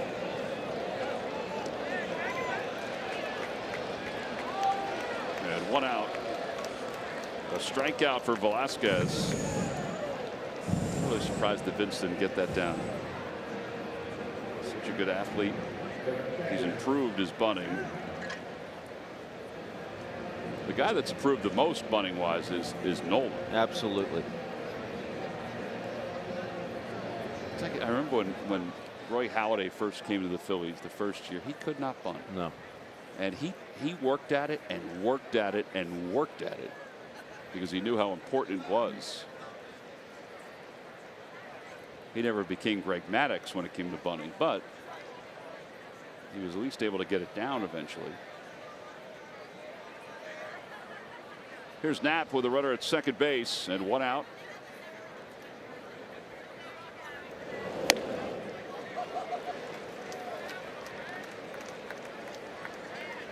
Greg Maddux was the only pitchers that I can remember that I played against that had a Louisville Slugger contract.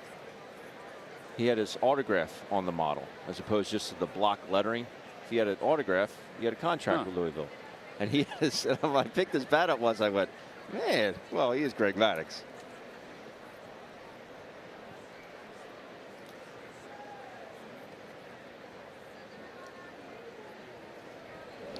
I never knew that, though, that if it's a block name, you don't have a contract. Correct. But if it's a signature. I never realized that. Did you always have a bat contract? With Louisville, I did, yes. From the time you were drafted? Yes. Now, it's cool. They make you sign a bunch of different things, and before they make it a stamp.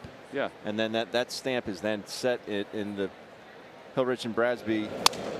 He's going to, speaking of bats, he needs a new one. It's in their thing in Louisville, right, in their factory in Louisville. If we drove there tomorrow, yes, your signature would be there. Yes. Wow. Yep, I've seen it there. You want to go? No, I'm good. The day game. We'll be back.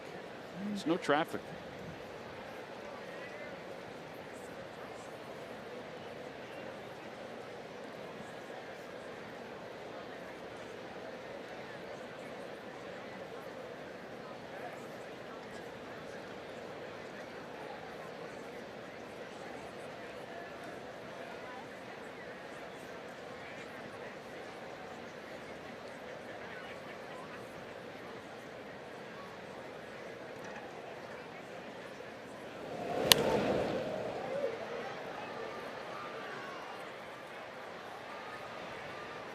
Phillies with 2 runs on 2 hits. The Reds 2 runs on 5 hits.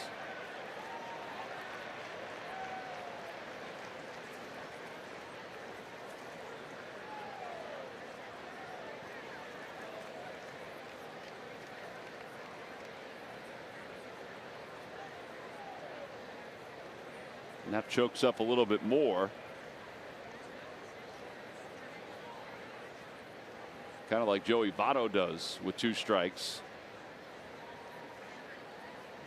And Anthony Rizzo. Yeah, that one's just a bit inside. 3-2.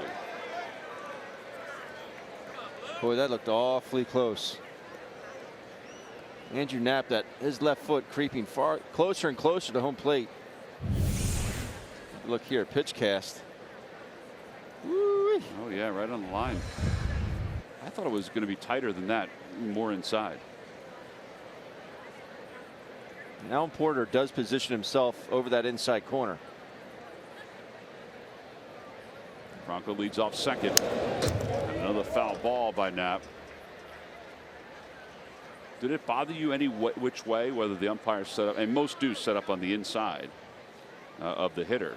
Did it bother you, or would you prefer somebody over the top? No, I didn't. It didn't. Just as long as they weren't hanging on me. Some had a tendency to do that, which was okay if nobody was on base. But I'd say, hey, you got to back off. I would get someone on base here. You get up and throw somebody out. 3-2 pitch. Grounder foul. Or should say a 2-2 pitch. Scoreboard out in left center field is incorrect. What we have up is correct.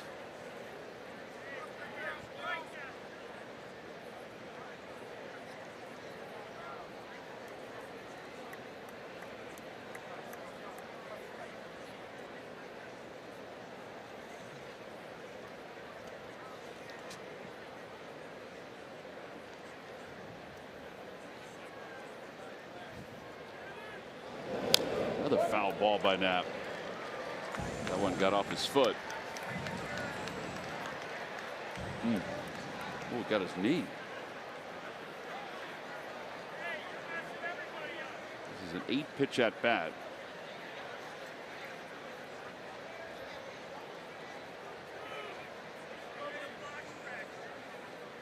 I've seen more lefties this year on the Phillies. Wear out their right instep, their kneecap.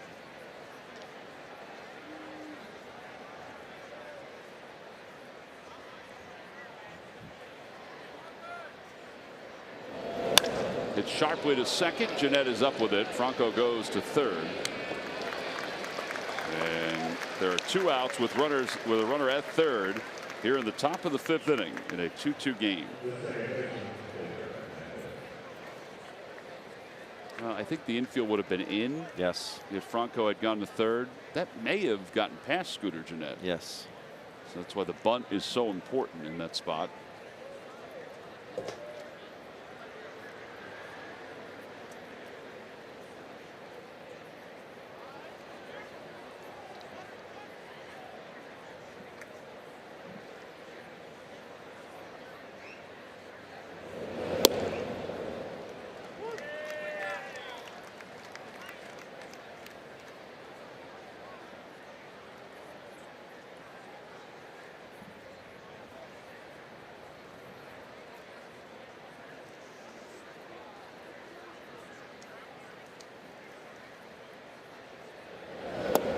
Swing, and it's 1 ball, and oh, he went.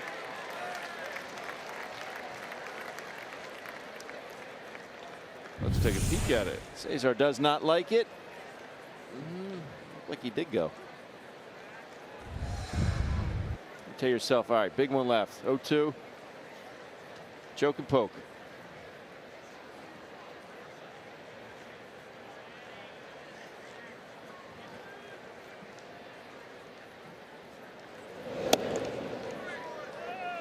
That ball hit his elbow guard.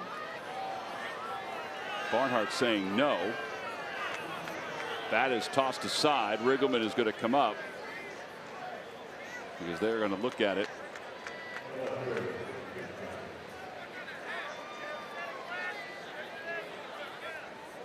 And they're going to take a peek just to see if it actually happened. All right, so Bill Miller and Alan Porter will take a look at it.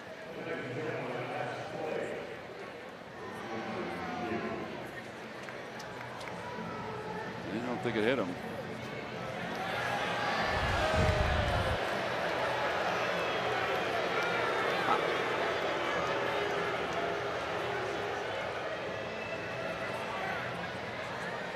He obviously heard something. You can't deny that.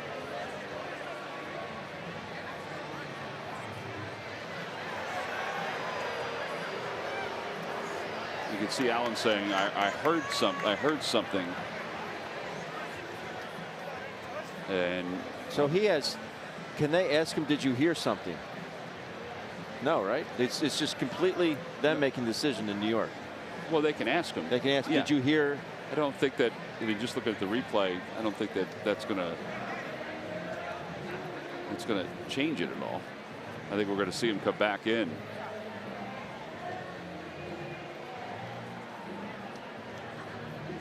All right, Bill Miller will let us know. Cesar, come on back.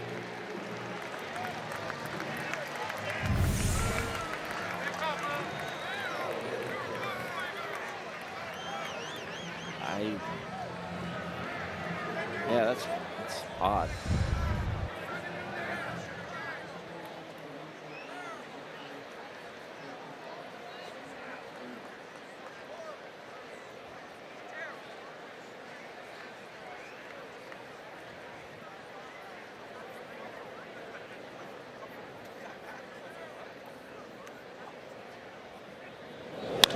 Fly ball center field. And Hamilton is under it. And the Phils leave one over third base here in the top of the 5th inning. So the leadoff double for Franco does not result in a run. No runs, 1 hit, 1 man left. Vince Velasquez back to work when we return.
The official bank of the Phils. Visit citizensbank.com.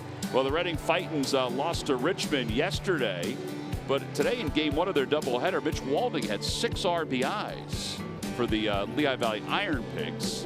Threshers defeated Lakeland 6-4. Jose Pujols 2 for 3 with 3 runs scored. Lakewood defeated Hagerstown 10-8, and Williamsport lost to Hudson Valley 3-2. The reason Lehigh Valley's not on there is because they were rained out yesterday. That's why they're playing the doubleheader today. Joey Votto starts it off here in the home 5th. Votto's 0 for 1 with a walk. And he takes on the inside corner. It's 0-1.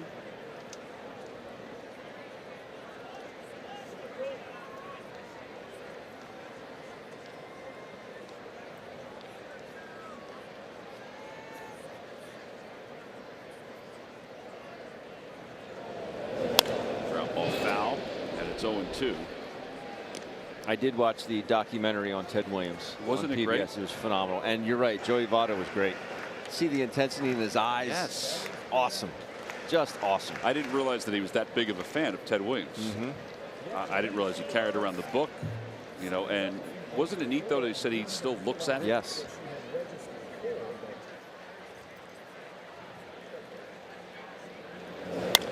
And he floats that one out to left center for a base hit. So he is aboard to start the 5th inning. What a professional. And Suarez will be coming up. Well, we head to Boston for 2 games, Monday and Tuesday of this week. And the Red Sox will come to Philadelphia for 2 games. That'll be Tuesday, August 14th and Wednesday, the 15th. Tickets are going well for those 2 games. But if you want to come out and see the Red Sox play, you better get them now. Go to Phillies.com. And you can check out the remaining schedule for the Phils, all of the giveaways that are scheduled for the rest of the year.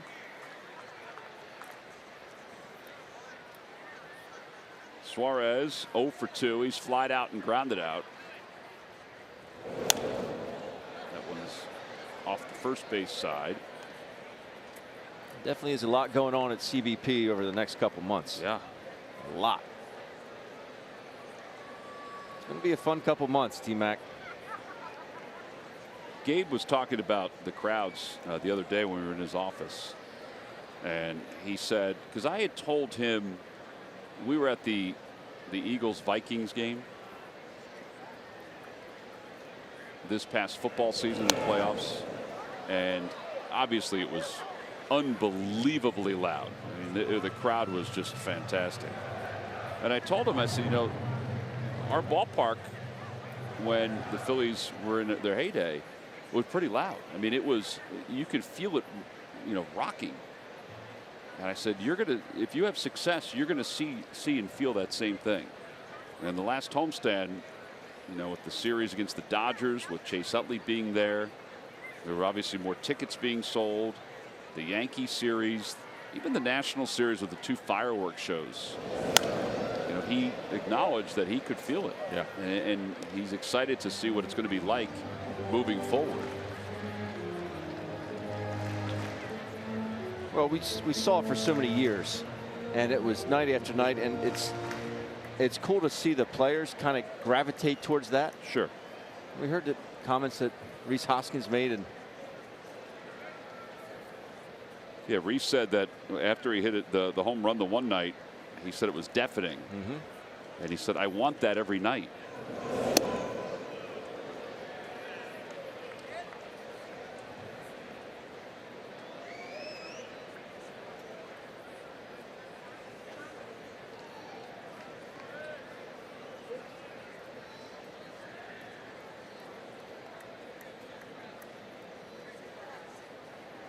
One ball and 2 strikes to Suarez.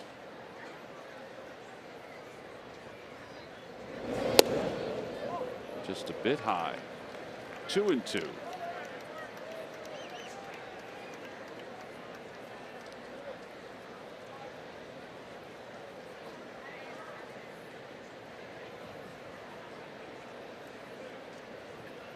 we give Asdrubal his first chance tonight here. A little 6-4-3.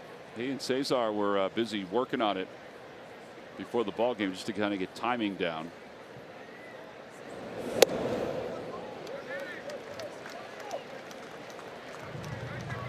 Well, had a handful of these kind of at bats. Vince has, where he's gotten ahead and he just has had difficulty just finishing the hitter off. I mean, he only has 2 strikeouts tonight. Yeah. That's a light night for Vince.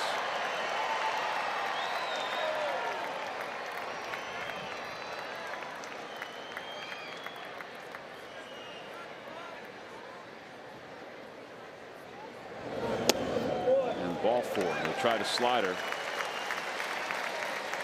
And now 2 on with nobody out.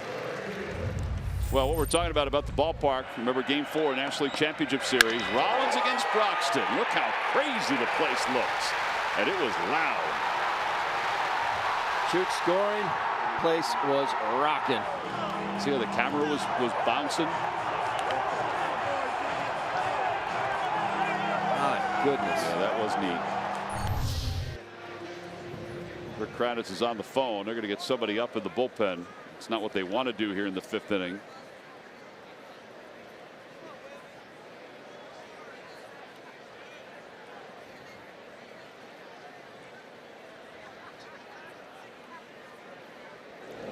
Williams bunts, shoots it toward 3rd. Better hurry. And he gets him at 1st. That'll go down as a sacrifice.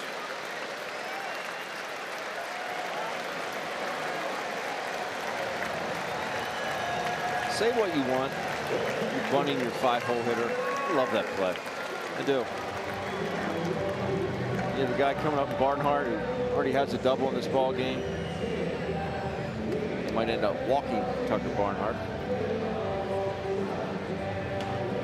See Zach Del Rio start to get loose. But I'm just a big fan of the sacrifice bunt. Done properly. That was executed to perfection. Yeah, and with runners on 1st and 2nd, he bunts it toward the 3rd baseman. So then the 3rd baseman can't go back and cover 3rd. So he fields it. The 3rd base bag is the base runners.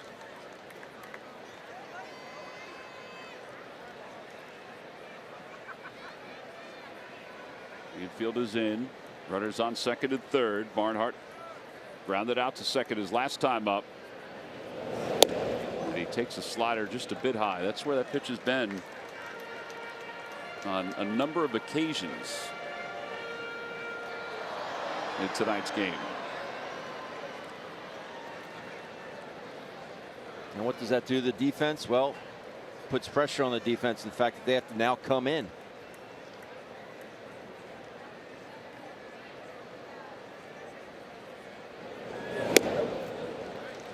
Makes your job as a hitter and Tucker Barnhart that much easier.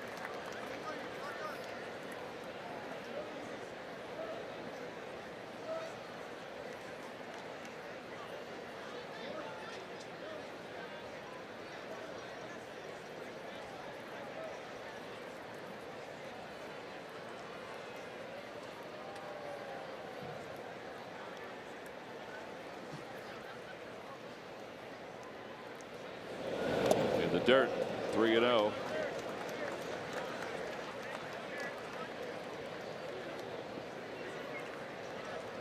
Tonight with Lehigh Valley versus Columbus, 3 3-run home runs for Mitch Walding. 2 in Game 1 and 1 in Game 2. Wow. Have a day. Seriously. Nice going. 3-0 to Barnhart. And ball 4.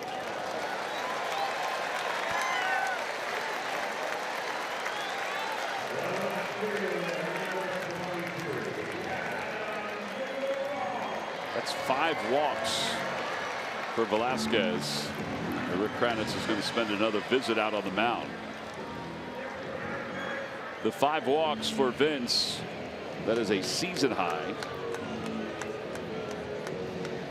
His career high is 6. He did that last year in August.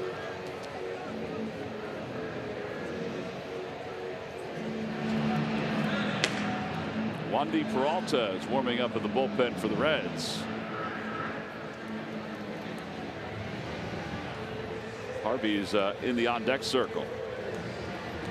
All right, bases loaded for Duvall. Remember, the Reds 9 grand slams this year. Be nice when we get out of here tomorrow. We don't have to talk about that and wonder about it.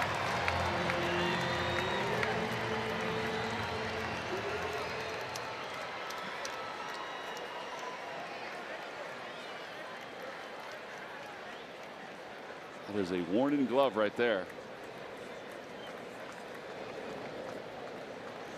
Phillies are going to play the infield back.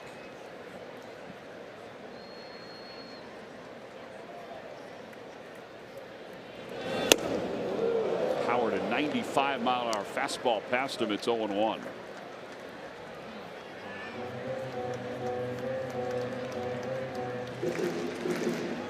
Three grand slams for Duvall. 2 of them have come this year.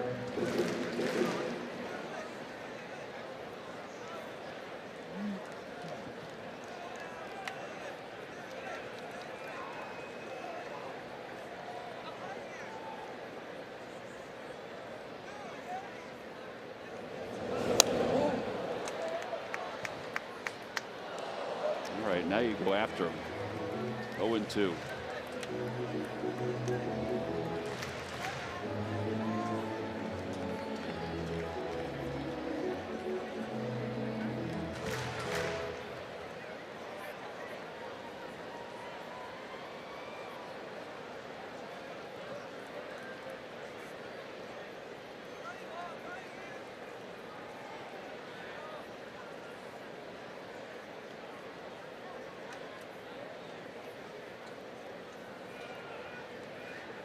Mattingly in '87 had 6 grand slams in one season.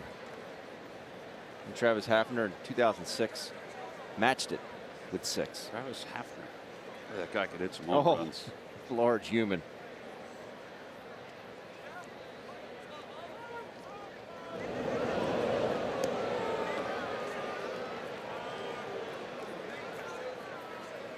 Best part about Mattingly, the only grand slams he hit in his entire career. Yeah, you would have thought that he was that was the kind of player that he was. 6 grand slams. Driving 24 runs with 6 swings. That's awesome.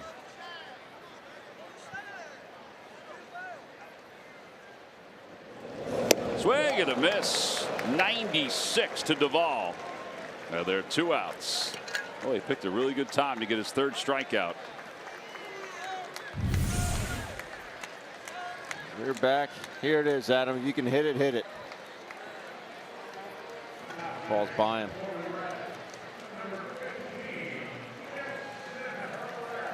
You take a big breath right here. If you're Vince Velasquez, you regroup. Got Dilson Herrera coming up to pinch hit.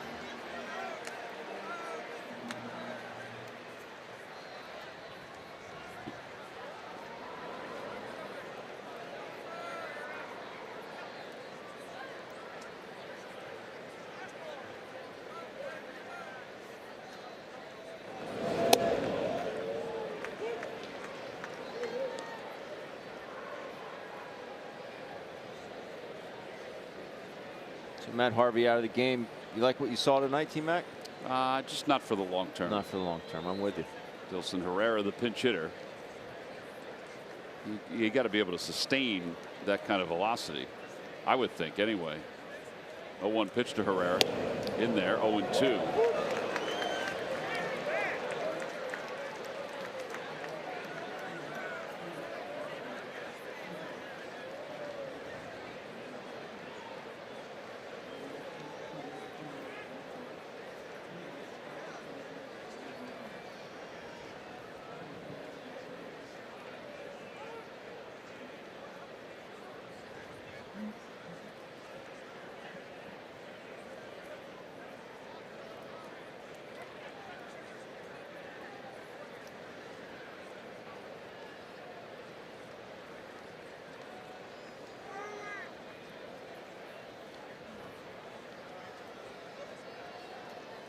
Here's the 0-2 pitch coming to Herrera.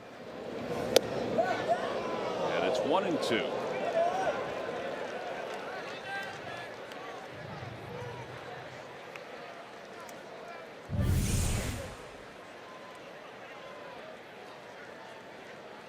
bit inside.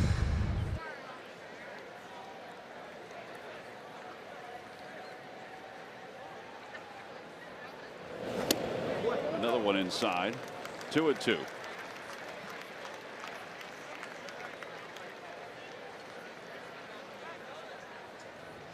This is your action pitch right here. You do not want to go full count. You make it happen here. It's been some stressful innings for young Vince Velasquez today. A lot of traffic.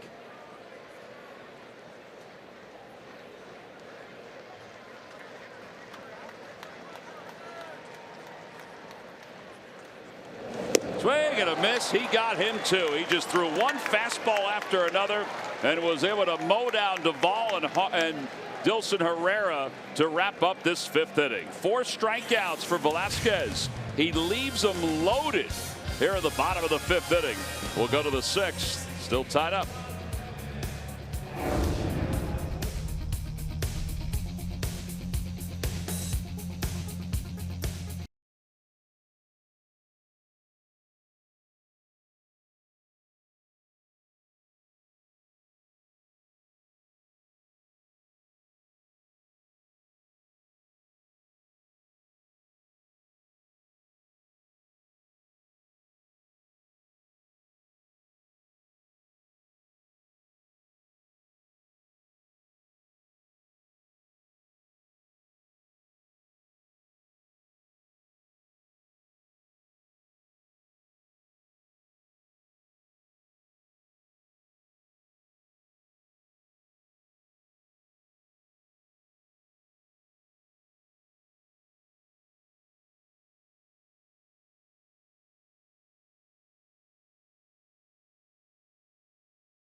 Philly of the week finished June with the flair and continue to swing it with consistency into the All-Star break.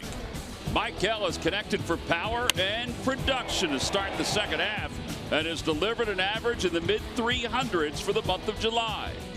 Franco's launch angle has been optimal, and his blasts continue to aid the Phil's offense as they battle for first place in the East. And it's brought to you by Independence Blue Cross. Live fearless. Top of the 6th inning. It was a battle today for Vince Velasquez. He finally went to just basically the fastball in that last inning to get the last 2 hitters.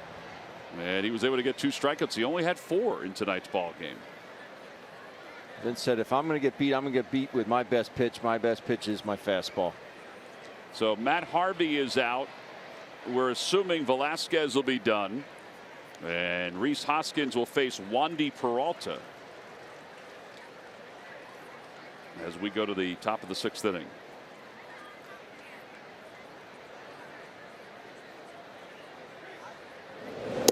At a first pitch outside.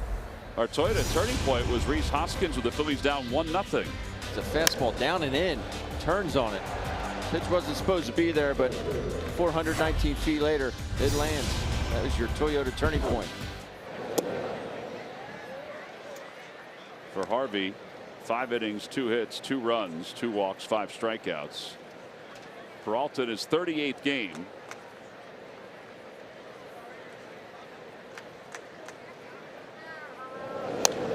Balls pop foul out of play.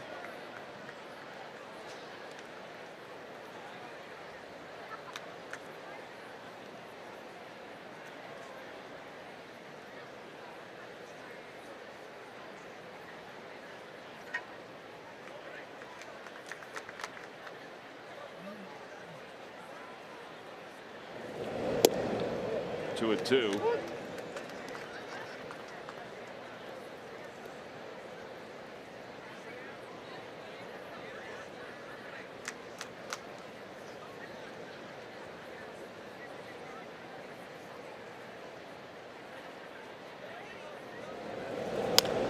Bouncer foul.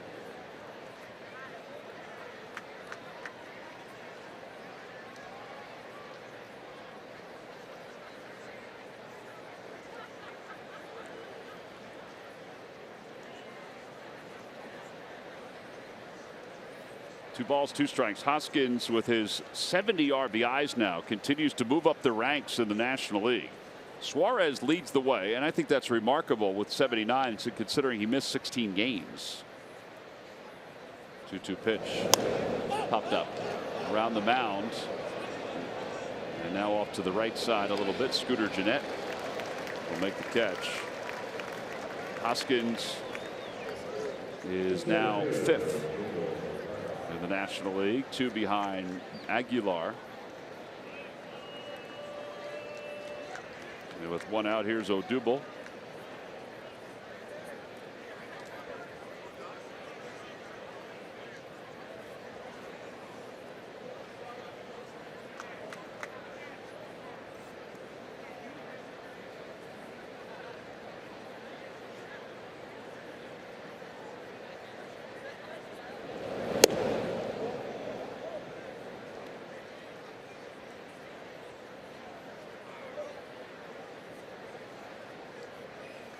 You know what I forgot to say to you yesterday, and even before when we were talking about the Hall of Fame.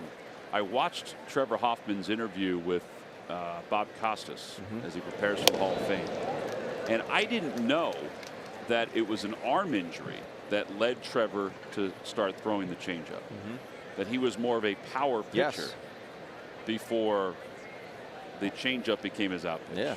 Well, first he was a shortstop. Well, yeah. But yes, and then that changeup is why he's in Cooperstown. Yeah. So was it a shoulder impingement, I think he said? Yes, I believe so. That was causing the issue. And he needed a different out pitch. So he found it. So I guess he couldn't throw a curve, or he couldn't, throw a slider or whatever it was. And he just somehow figured on the changeup. And it wasn't a typical changeup. It was almost like a palm ball. Right. And when it was good, good luck. But that changeup, everyone kind of started to sit around and wait for it. And then he'd throw 88 right by it. And he could hit a gnat's butt from 60 feet 6 inches. But he was not your typical closer. In fact, that he would mix in a curveball. He would mix in a little slider. And then the hitter would look at me and say, was that really a curveball? It wasn't a great curveball. It wasn't a great slider. But something else to put in their mind, like, are you kidding me, Hoffy? Come on. I'm excited to hear Jim Thome's speech tomorrow. Jim's got, all those guys have so many people to thank. But from Jim's standpoint, there's a Phillies contingent that's there. There's obviously an Indians contingent that's there. White Sox, Twins. I'm not sure many Dodgers will be there to support him, or Orioles. But he left a mark with, 4 organizations. 2-2 to Odubel.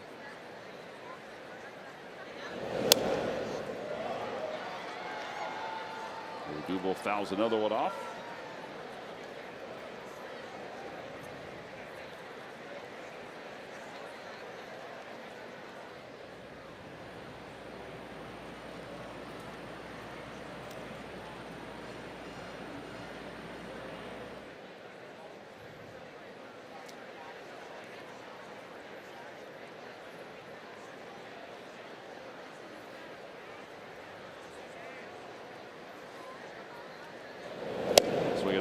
Awkward swing, 97 miles an hour. Goes with a slide step, and Odubel cannot go to his leg kick. Well, with Murph not here, it's time for the Major League Notebook, brought to you by University of Maryland, University College. Ben, take it away. Well, Yasiel Puig set to return from the disabled list for the Los Angeles Dodgers. They are down in Atlanta. And Matt Holliday signs a minor league deal with the Colorado Rockies. Very familiar is Matt Holliday with the Rockies. Well, don't quit your day job, but I thought you did a nice job with that. Thank you. No one can compare to Murph. That's right. And this little guy. Murph is back home preparing, getting his mind focused for the bike ride tomorrow, the Tour de Shore. Right now, I understand he's standing in front of the mirror, making sure that the jersey fits properly because, you know, they're tight. Very tight. He's putting air in his tires right now. And apparently, as he alluded to yesterday or the day before, was it yesterday? That it's going to be a little tighter this year. 2-0 pitch. Bounced over to left side. It's fielded by Peraza. And it's a 1-2-3 inning for Peralta. Phillies go down in order. We go to the bottom of the 6th inning and into the Phil's bullpen.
We look at Vince Velasquez, who did issue a season-high 5 walks tonight, Ben.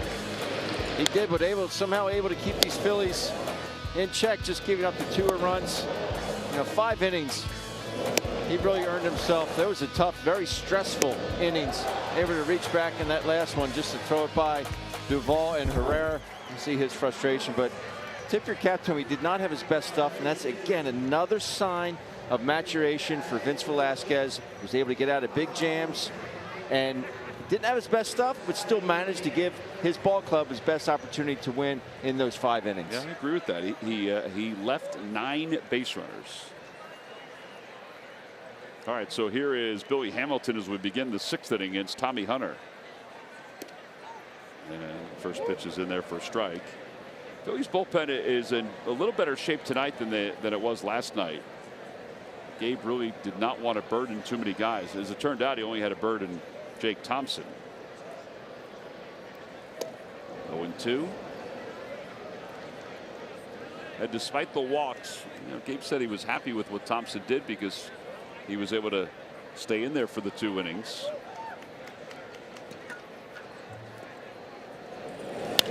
Over to third, off the glove of Franco. Now you got to hurry because Hamilton's going to think about 2. He's on his way, and he will get there.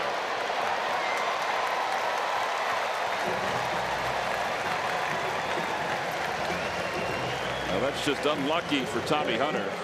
It turns out to be a double.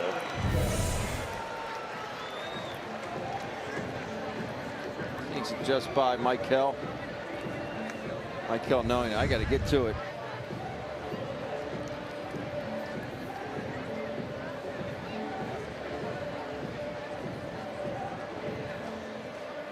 Always got to be on your toes. You don't expect a lefty to slice one down the line like that, but it does happen.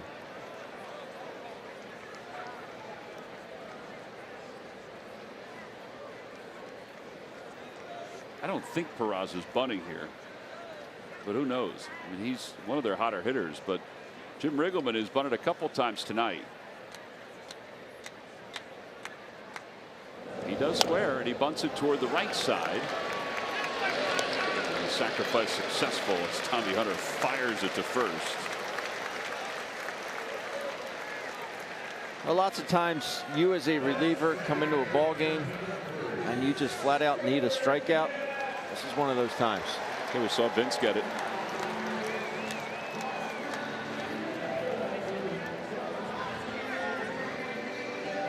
Scooter Gennett is 0 for 3. He has struck out and grounded out and flied out. Phillies will play the infield in.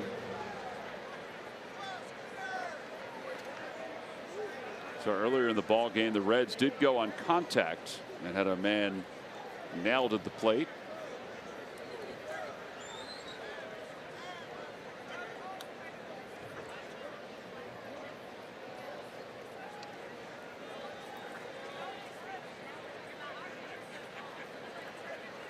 Scooter swatting some bugs away.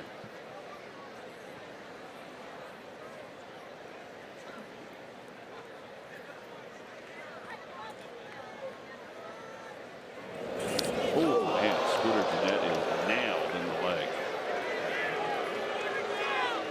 Ball just kept chasing him. Yes, it did. That's a cutter that just kept going.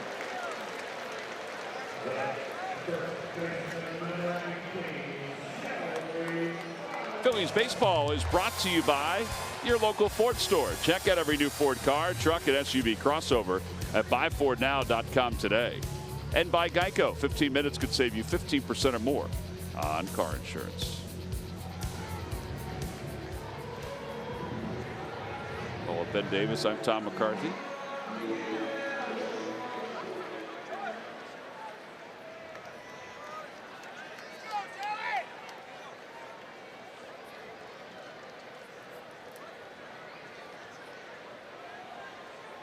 Votto is 1 for 2, and he lines that one off the glove of Cesar and into right field. A run is in. Gennett's going to third. Williams' throw cut off, and it's 3-2 Cincinnati.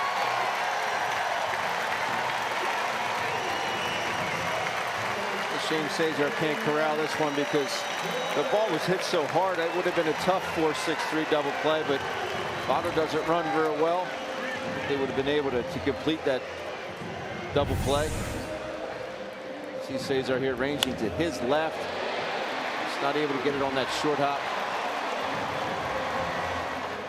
Gennett goes to third. Think of a high bounce for a short hop, didn't it?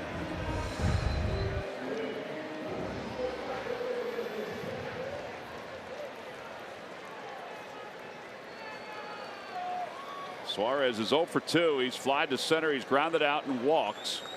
Runners on first and third. It's 3-2. Reds on top. Over to third base. Picked by Franco. Goes to second for 1, and Cesar cannot make the exchange. A run scores, and it's 4-2. Now the ball was initially bobbled by Michael. I don't know if they would have gotten Suarez at first. So 5-4 on the put out at second. A fielder's choice and an RBI for Suarez.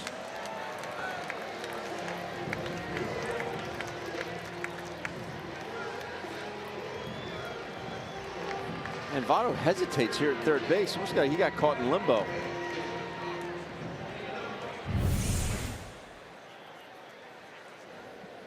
I'm sorry, Gennett at third. They wouldn't have had him at home plate anyway. We're just making sure that Michael didn't check him back to third.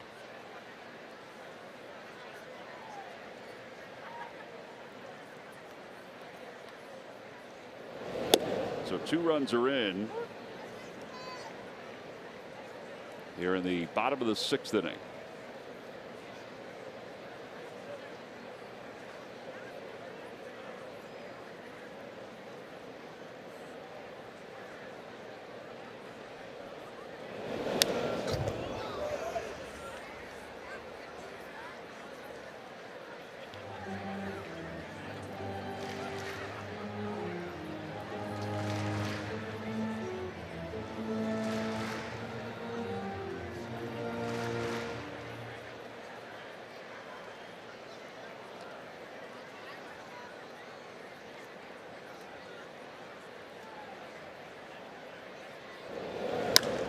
Down the left field line out of play. It remains 0-2.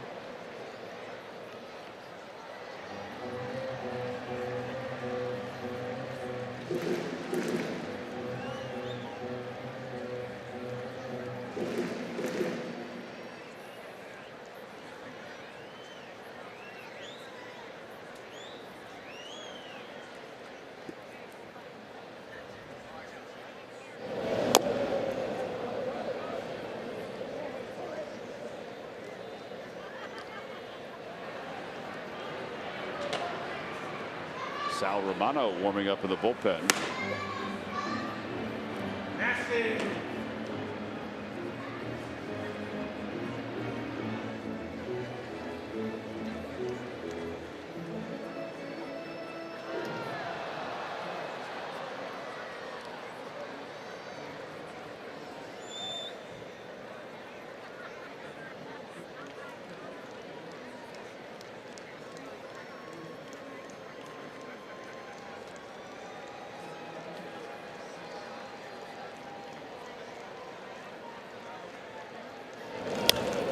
Popped up. Bronco near the warning track. And the inning is finished up, but the Reds scored 2 runs in the inning on 2 hits. They leave 1. We go to the 7th. Reds 4, Phillies 2.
Time now for your Delaware Valley Honda Dealers game summary. We were tied up at 2 until the 6th inning, the bottom of the 6th inning. And that's when Joey Votto had an RBI. And another run scored on a ball off the glove of Cesar Hernandez on a potential double play ball. So now as we go to the top of the 7th, it'll be Asdrubal Cabrera leading it off, batting right-handed against Wandy Peralta, who's on in relief of Matt Harvey. Harvey went 5. Velasquez went 5. Velasquez allowed 5 hits and 5 walks. A game where he did not have his best stuff. But he still stranded 9 runners. Cabrera is 0 for 2. He has struck out and popped out. It's that one in the air to shallow right. And Williams comes running in. 1 out. Time now for the Ram Truck Stump the Fans trivia quiz answer. All right, Ben, who was the last Reds player before Billy Hamilton in 17 to have 10 or more triples in 1 year? 3 players come to mind. Okay. The first, we only need 1, is the obvious primetime Deion Sanders. Deion Sanders, I just don't good think guess. he had enough at bats. The other 2 is Hall of Famer Barry Larkin. But I'm going to go with Mariano Duncan, considering the fact that he has a Phillies. Wow, Mariano Duncan. You should have went with the Hall of Famer. Barry Larkin. Barry Larkin. In 1998. Thought maybe there's a Phillies connection there because Mariano Duncan played for the Phillies, but always go with Barry Larkin. Note to self. Log back on to Phillies.com to find out if you're the winner of a Phillies prize pack. 1-1 and Nick. 1-2.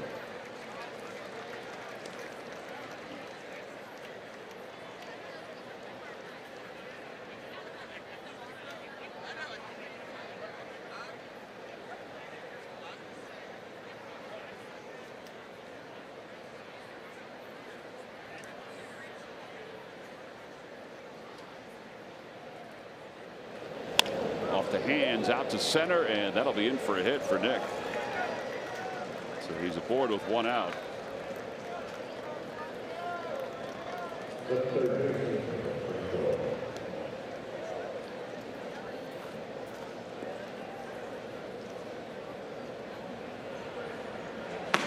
Sal Romano is joined in the bullpen by Amir Garrett. So with Michael Franco coming up, it looks like Big Sal's going to come into the game. So we got a pitching change here in Cincinnati. With a runner at first base, the Reds lead it by 2. And Wandy Peralta will head out of the game, and Sal Romano will come trotting into the ball game. Phil's looking for a big hit with a runner on when we get back.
When the Marlins come to town, it's all part of Toyota Alumni Weekend.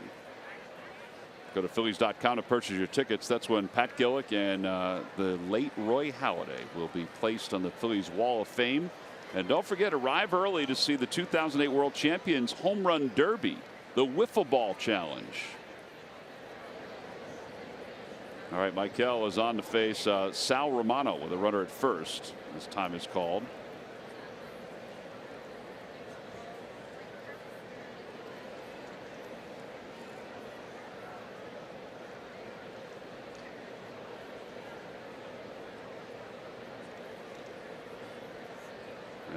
He steps off this time.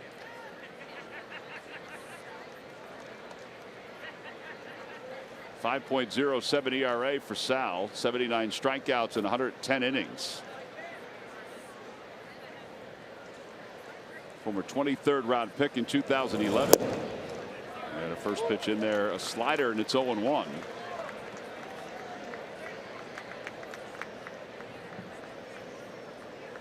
Romano signed with the Reds instead of going to play baseball at the University of Tennessee.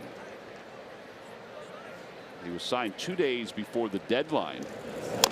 That one's off the hands, foul. It's 0-2. Back in 2011. He actually took a couple classes that summer at Tennessee because things weren't going that well with the negotiations with the Reds. Tennessee baseball coach was excited about that, thinking, all right, I got this guy for a couple of years. And then after taking the classes, he signed. 0-2 pitch coming. He lays it off, 1-2.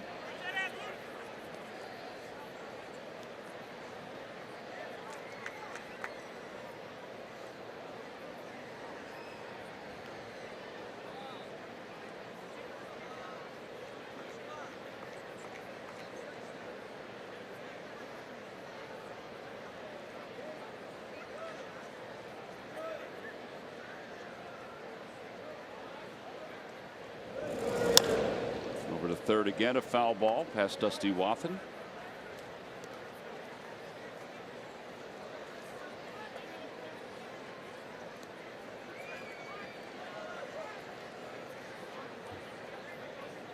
On the out-of-town scoreboard, the Dodgers have taken a 3-0 lead over the Atlanta Braves.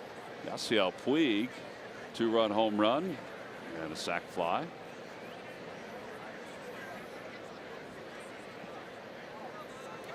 Phillies are 2.5 games up over the Braves. 1-2 pitch inside, 2-2.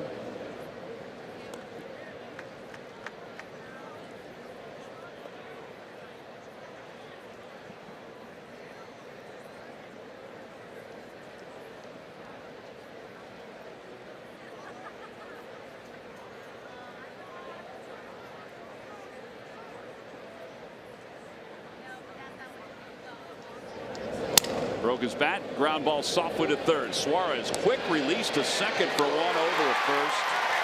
Wow, 5-4-3 double play. Wow. No runs, 1 hit, nobody left. Time to stretch. Phil's down 4-2.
And it turns out that every play is a big one right now with a lead.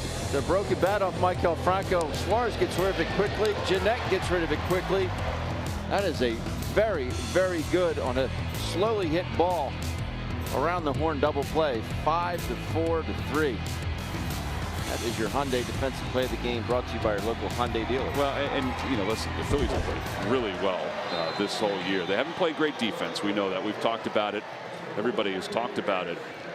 But Scott Kingery comes in as part of a double switch that moves Cabrera over to third and Yaxel into the ball game. But you know, the inning the Reds scored the 2 runs. The Phillies had plays that they didn't make. Now the ball that went off Franco's glove on the Hamilton double, I mean, that's just a tough play. But there were a couple others. Yeah. And the ball off the glove of Cesar wasn't an easy play, but you see the Reds were able to turn the double play when the Phillies couldn't. Yeah, that was a good one there by the Reds. Barnhart leads it off against Rios. Tommy Hunter throws an inning and allows a couple of hits, a couple of runs. Hit one batter.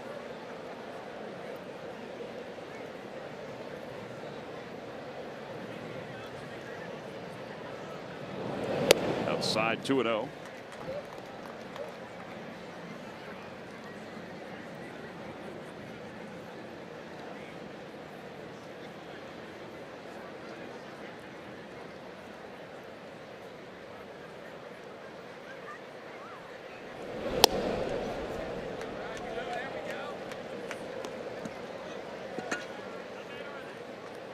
Miami's on top of Washington 1-0. That game's to the top of the 7th inning. Yadiel Rivera with a sac fly. And ball 4. Barnhart walks on 4 pitches. 6th walk issued by Phillies pitching this evening.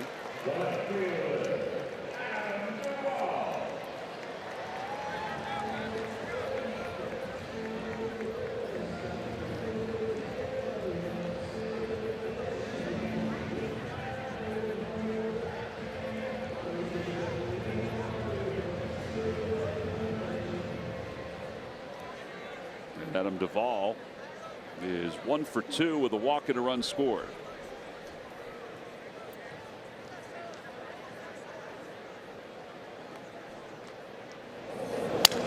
Broke his bat.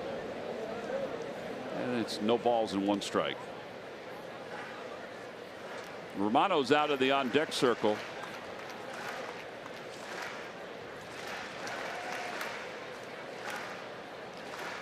I wasn't sure if Raisel Iglesias would be available.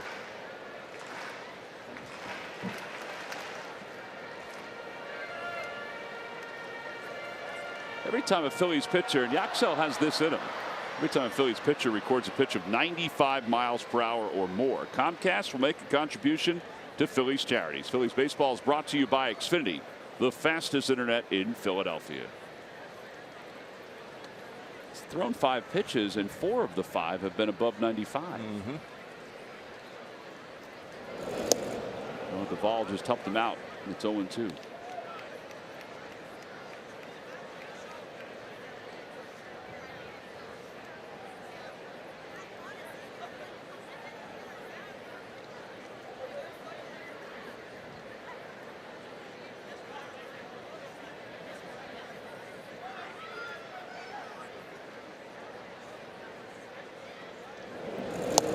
Swing and a miss, and Duvall is struck out, isn't he? They play 3 in this league. Okay, he's down on strikes for the 2nd time. And here comes Phil Irvin. He'll pinch hit.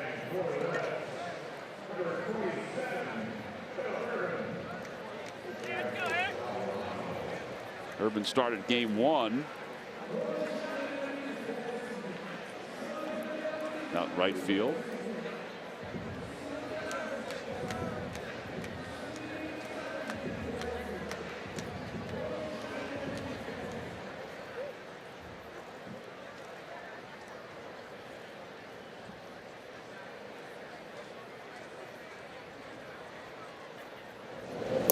Off the glove of Knapp and back to the screen, and Barnhart will go to second base. 99. He just overthrew that one. Well, a wild pitch. And a runner in scoring position. Now they'll go over the signs.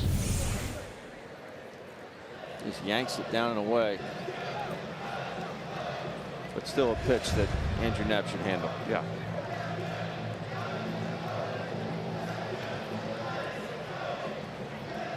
Unless it was moving way over your head. If it doesn't hit the dirt, it should be caught. Well, now there's a runner in scoring position, so they got to limit the damage. The 2 runs in the 6th inning. They don't want to allow any more here in the 7th. And the fastball at 97 cut out and missed. It's 1-1.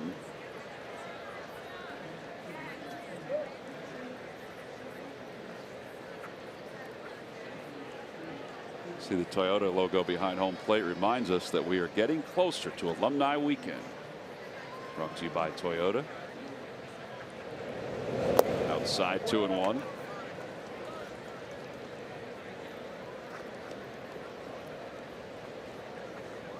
Ben, that's your new Tundra. I know you wanted a Gator, but we got you a Tundra instead. Take the kids to the corner. Get that thing up there. I think it's a big crane. Probably. Outside 3-1. Buy me that Gator if you want, big guy. No, we got you to the Tundra instead. All right.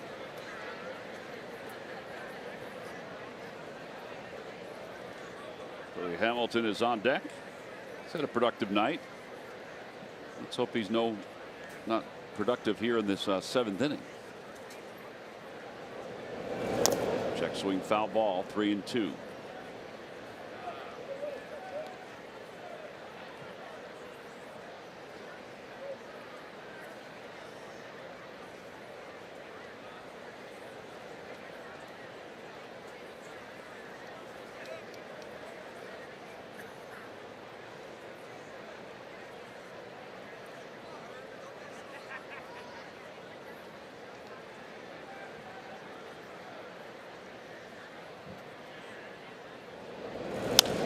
Fly ball short center field. Odubel went back. Now he's in. And that's the second out. And it will bring Billy Hamilton up here in the bottom of the 7th inning. Phillies in their half of the 8th inning will have Scott Kingery, Andrew Knapp, and Cesar Hernandez. Billy Hamilton is right behind, I think, Joey Votto in the amount of cheers that he gets here in Cincinnati. It's remarkable.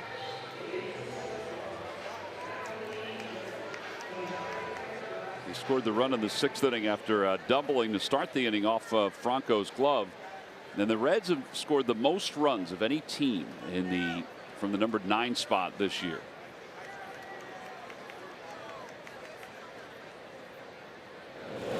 Inside and low.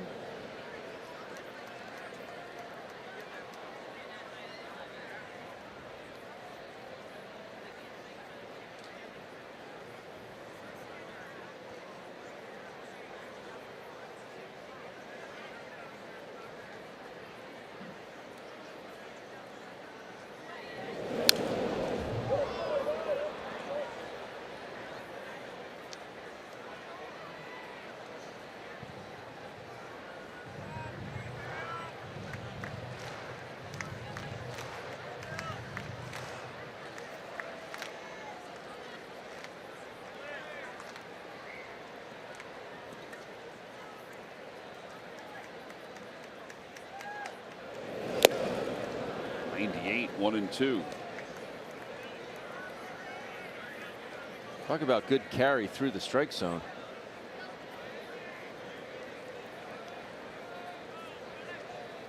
And that fastball is getting there.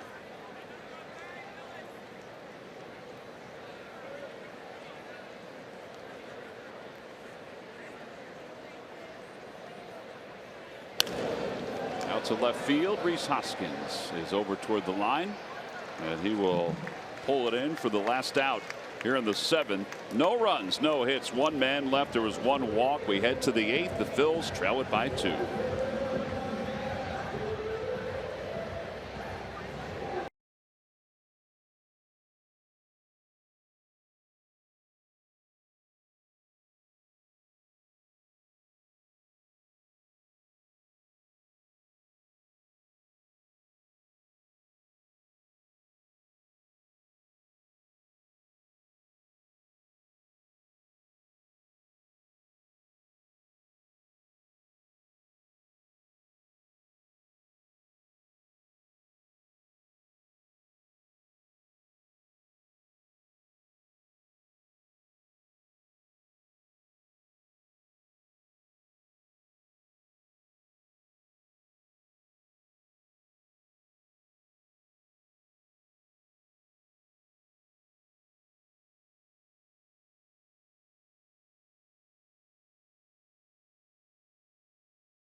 You buy your Delaware Valley Honda dealers. Hurry to your local Delval Honda dealer. Visit DelvalHondaDealers.com. And buy Jefferson Health. Call 800-JEFF-NOW or visit jeffersonhealth.org. Hello, with Ben Davis, I'm Tom McCarthy. We are here in Cincinnati, Ohio for the 3rd game of a 4-game series. Tomorrow we wrap it up. Zach Eflin is back on the mound for the Phils tomorrow. And he's looking for an opportunity to bounce back from his last outing. Luis Castillo, who had a long line of people outside looking for his autograph today. He will be on the mound for the Reds. Amir Garrett will take over here at the top of the 8th inning. Last night we thought he was going to be done for a while. That is one lengthy stretch. He was getting it loose. It must have been a calf issue. There's a little kinesio tape.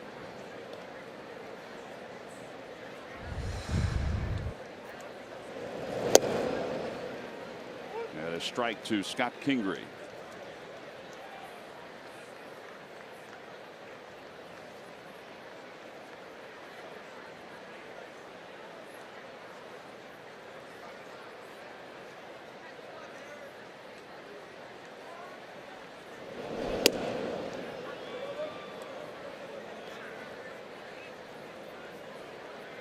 Gabe said he made it a point to talk to Scott when the deal went down for Asdrubal Cabrera, just to kind of lay out the plan of what they were going to do. And Scott will be at shortstop tomorrow. At least that's the plan right now. Obviously things could change. Gabe did say Cabrera is going to play tomorrow. He said he would probably decide whether it's second base or third base at some point tonight or maybe even tomorrow morning. 1-2 pitch, fouled back. It remains 1-2.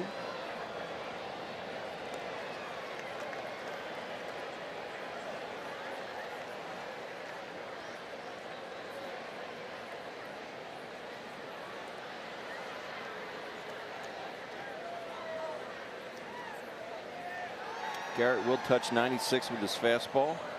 Throw a change in his slider. Jared Hughes getting some ups.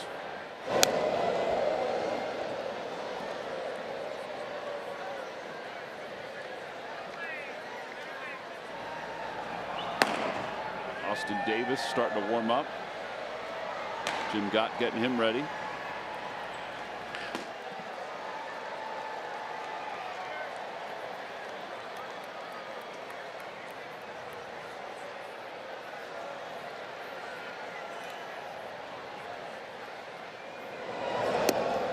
A high fastball goes Scott Kingery, and 1 out. 7th strikeout for Reds pitching. And Knapp looks over to see if Brigham coming out, and they're going to let Andrew hit right-handed, so they keep Garrett in.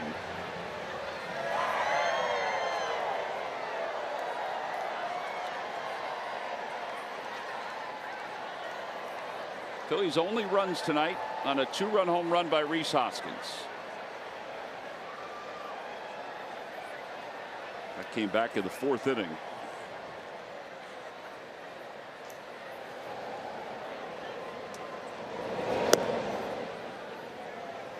Seems like a long time ago, doesn't it? Yes, it does.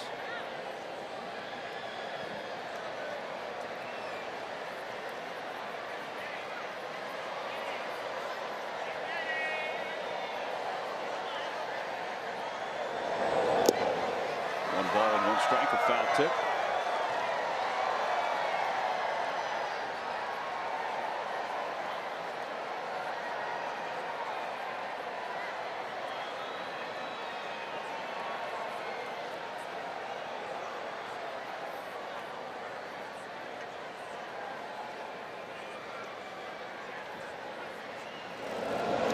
That one goes off the glove and the foot or leg of Andrew Knapp.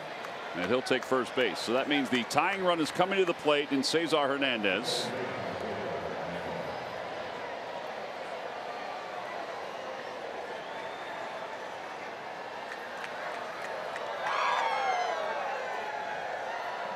Want the most accurate forecast? Well, count on the team that gets it right. Count on NBC 10 First Alert Weather.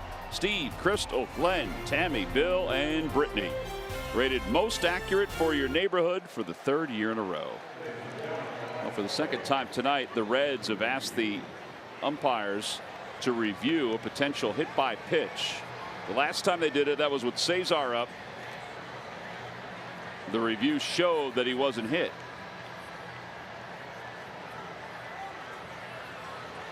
It's hard to tell. It is hard to tell.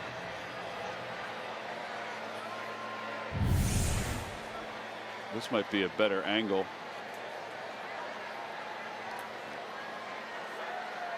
So it hits the ground first, and I guess it skimmed his shin. Oh yeah, definitely hit him. It hit his left foot first. Yeah, it did. I don't think it hit the back leg.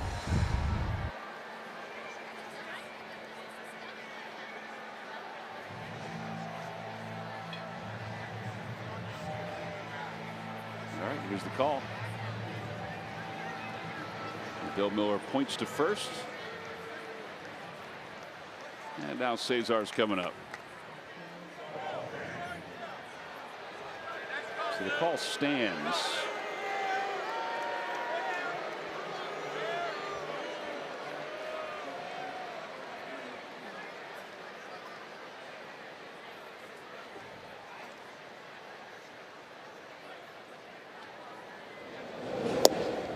Outside corner to Cesar. Cesar has scored a run tonight. He's 0 for 2. He reached base on a walk.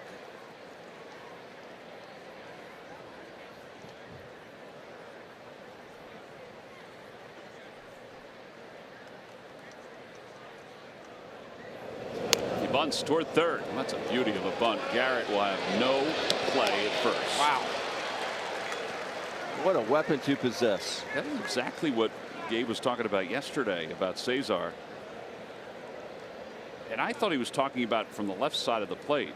And he said, no, from the right side. He goes, I think he can do it even more. Just deadens that perfectly. That is his 8th bunt hit of the year. And Garrett will exit the game as a right-hander. Jared Hughes will come on to face Rhys Hoskins.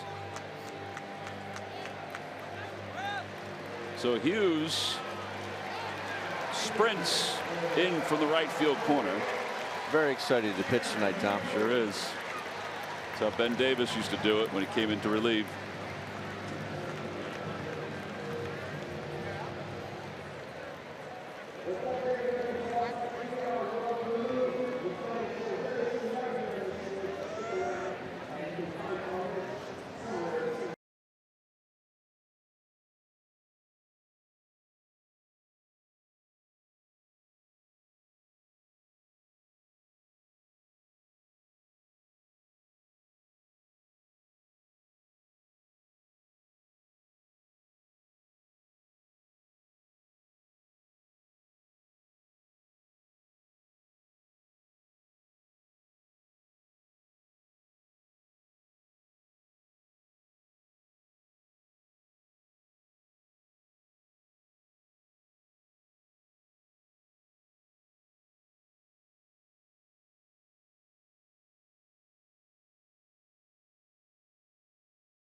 Of the 2008 World Series Championship with members of the team including Brad Lidge, Carlos Ruiz, Jimmy Rollins, Pat Burrell, Ryan Howard, and many more. It's Toyota Alumni Weekend, and it wraps up with Alumni Day, and also brought to you by Toyota. And all fans will get the Brad Lidge Bobble figurine. That is Sunday, August 5th. Tickets can be purchased at Phillies.com. Jared Hughes on to face Rhys Hoskins. Hughes, a 1.51 earned run average. He pitched in last night's ball game. Won 2/3 of an inning.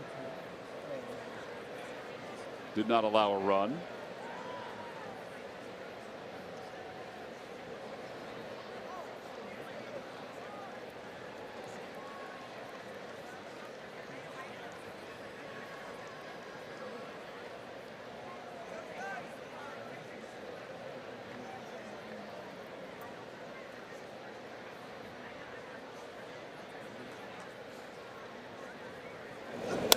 Off to shortstop, picked on one hop. There's 1 and 2.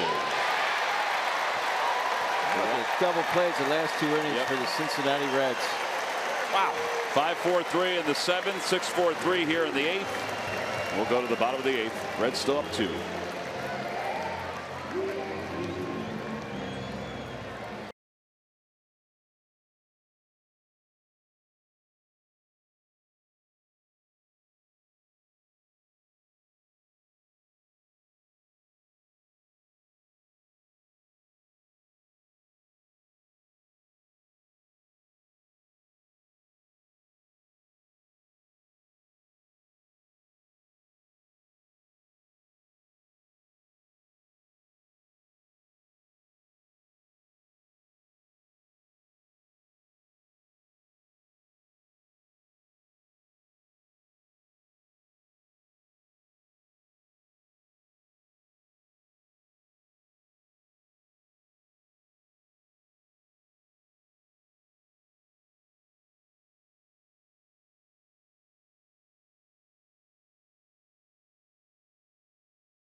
Had 2 double plays the last 2 times they were up at the plate that ended their innings. Austin Davis will take over.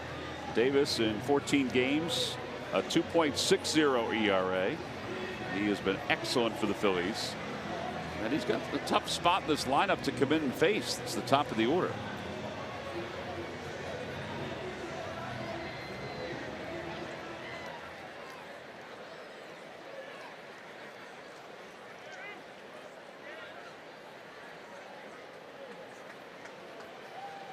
Peraza is 1 for 2 with a walk and a sacrifice.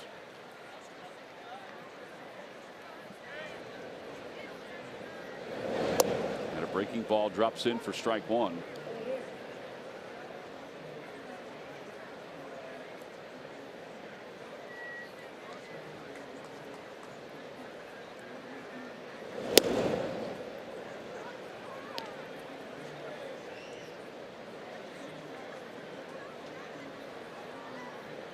Phillies have left 3 tonight. The Reds have left 11. Outside 2-1.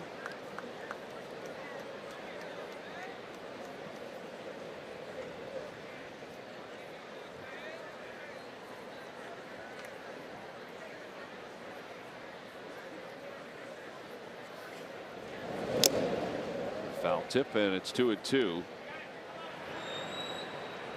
Iglesias is available, warming up to your left.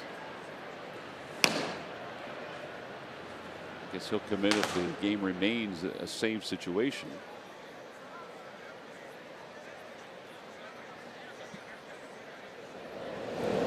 Change up low, 3-2.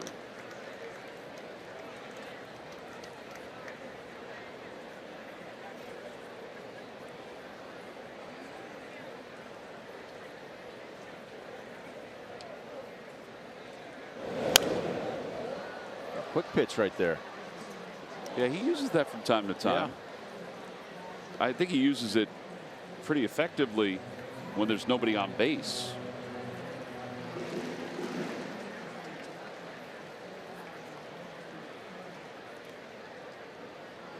They just announced that they had a walk-up of over 4,000 tonight. That's a significant walk-up. Yes, it is. Beautiful night. Foul ball, remains 3-2. They have the post-game concert after this one here. This whole area is packed with all the concerts going on.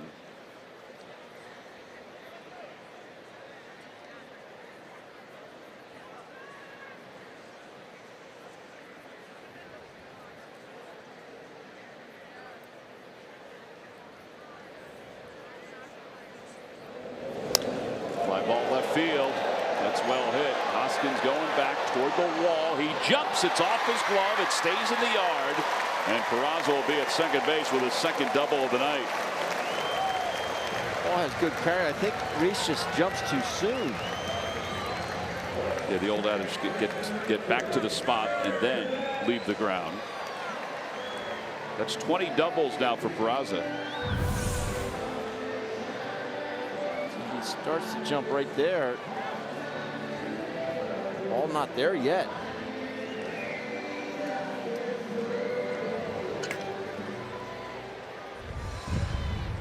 All right, well, Scooter Gennett is up. He's 0 for 3 and 2 for 10 in this series.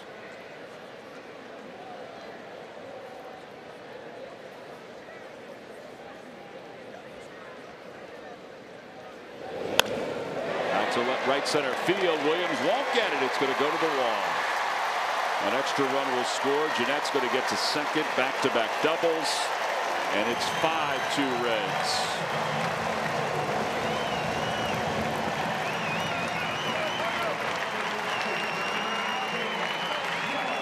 Talked about this Reds infield being the best in the big leagues from an offensive standpoint, and they're showing you why. Very, very rarely.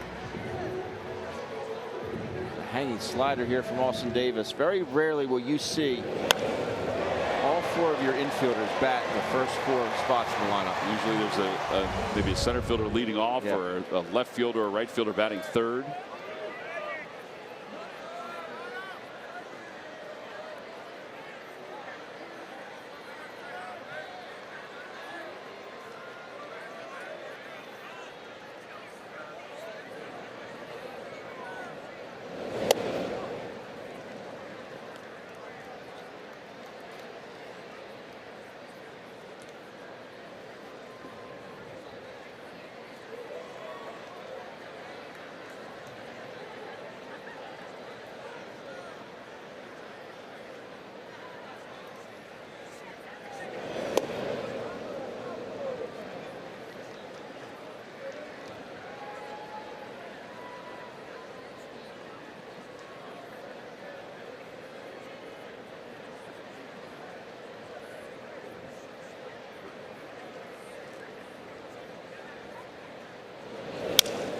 Line drive base hit to left field. Jeanette's going to score. 6-2 Reds. 3 straight hits against Austin Davis. 3 hits tonight for Joey Votto. I think Raisel Iglesias is going to sit down now. Yeah.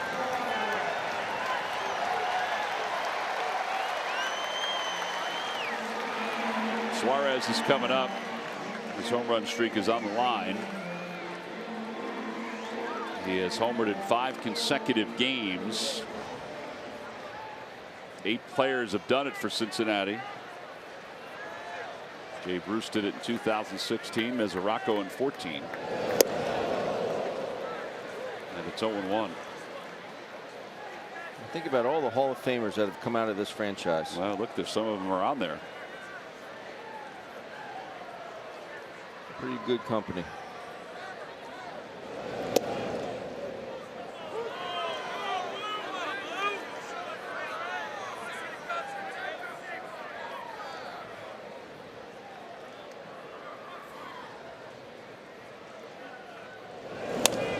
Out to shortstop. That should be 2.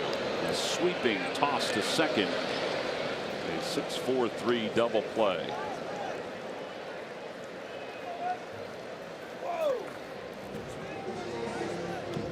And Mason Williams is coming up.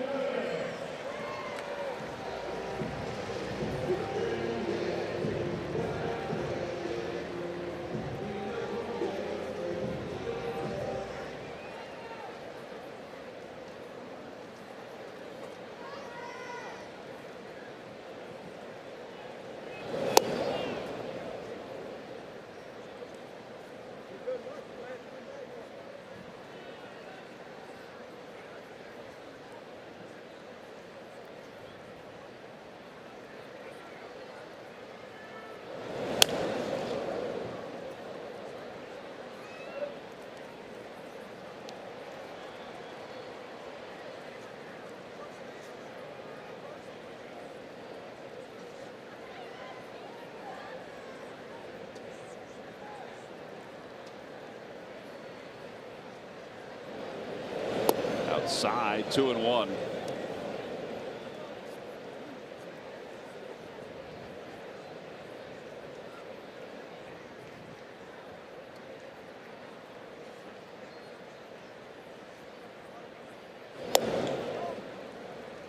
Two balls and 2 strikes.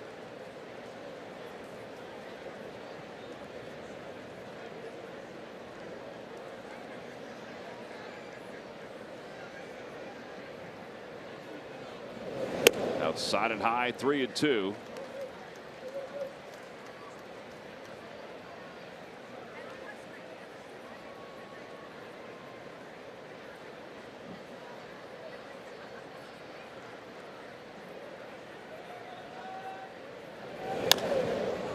Popped up on the infield. Kingery says he has it. And he does. Well, the Reds add a couple more runs, and now it's Odubel's turn to try to start something for the Phils. They trail it by 4 as we go to the top half of the 9th inning here in Cincinnati.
Hughes will stay in the ball game for the Reds, at least to start.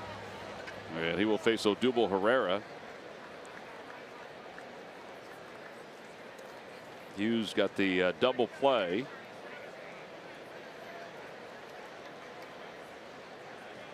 To finish up the 8th inning.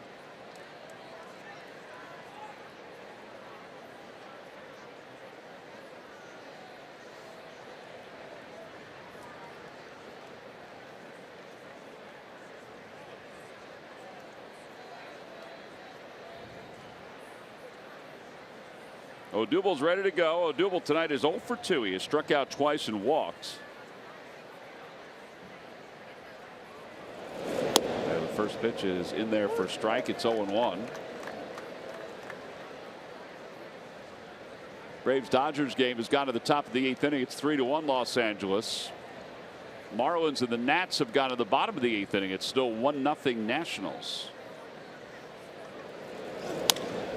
To the right side, Jeanette takes the hop. And a quick out here in the 9th.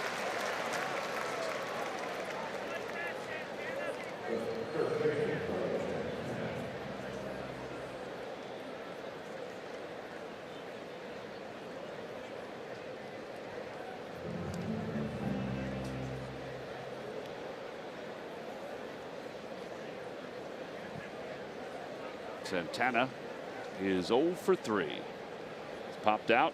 He's grounded out twice.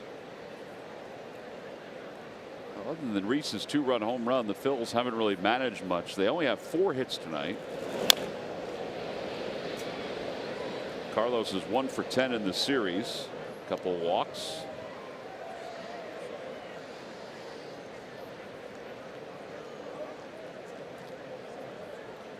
Phil's only with 7 strikeouts so far.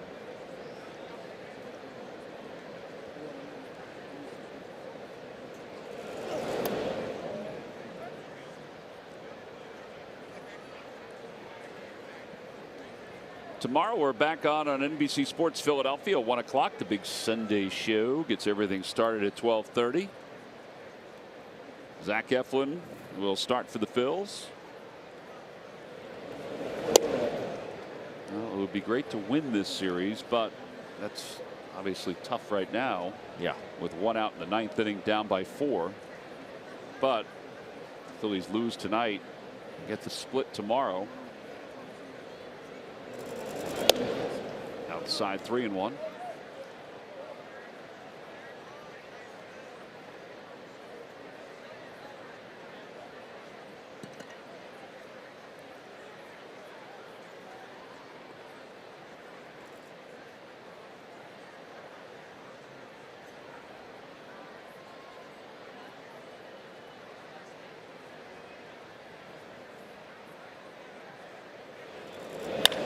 It sharply. Votto has it on 1 hop and a spin and a toss. 2 outs here in the 9th inning. Yeah, Reds are making all the plays here tonight, Ben. They are. They definitely are. I'm not saying that is the total difference in this game because the Phillies just gave up 2 runs. But this ball's hit right on the nose. Votto is in a perfect spot and very composed with his handling of that.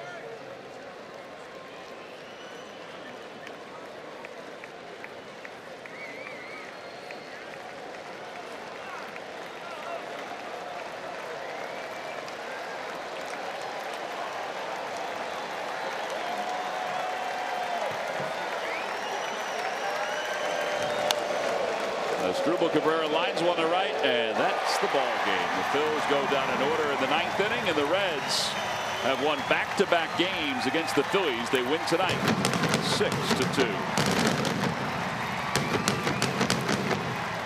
Just not a whole lot of offense tonight out of the fighting Phils. The Reds had a lot of opportunities early on in the ball game, not able to come through, but able to come through later on. Yeah, the Reds wound up leaving 11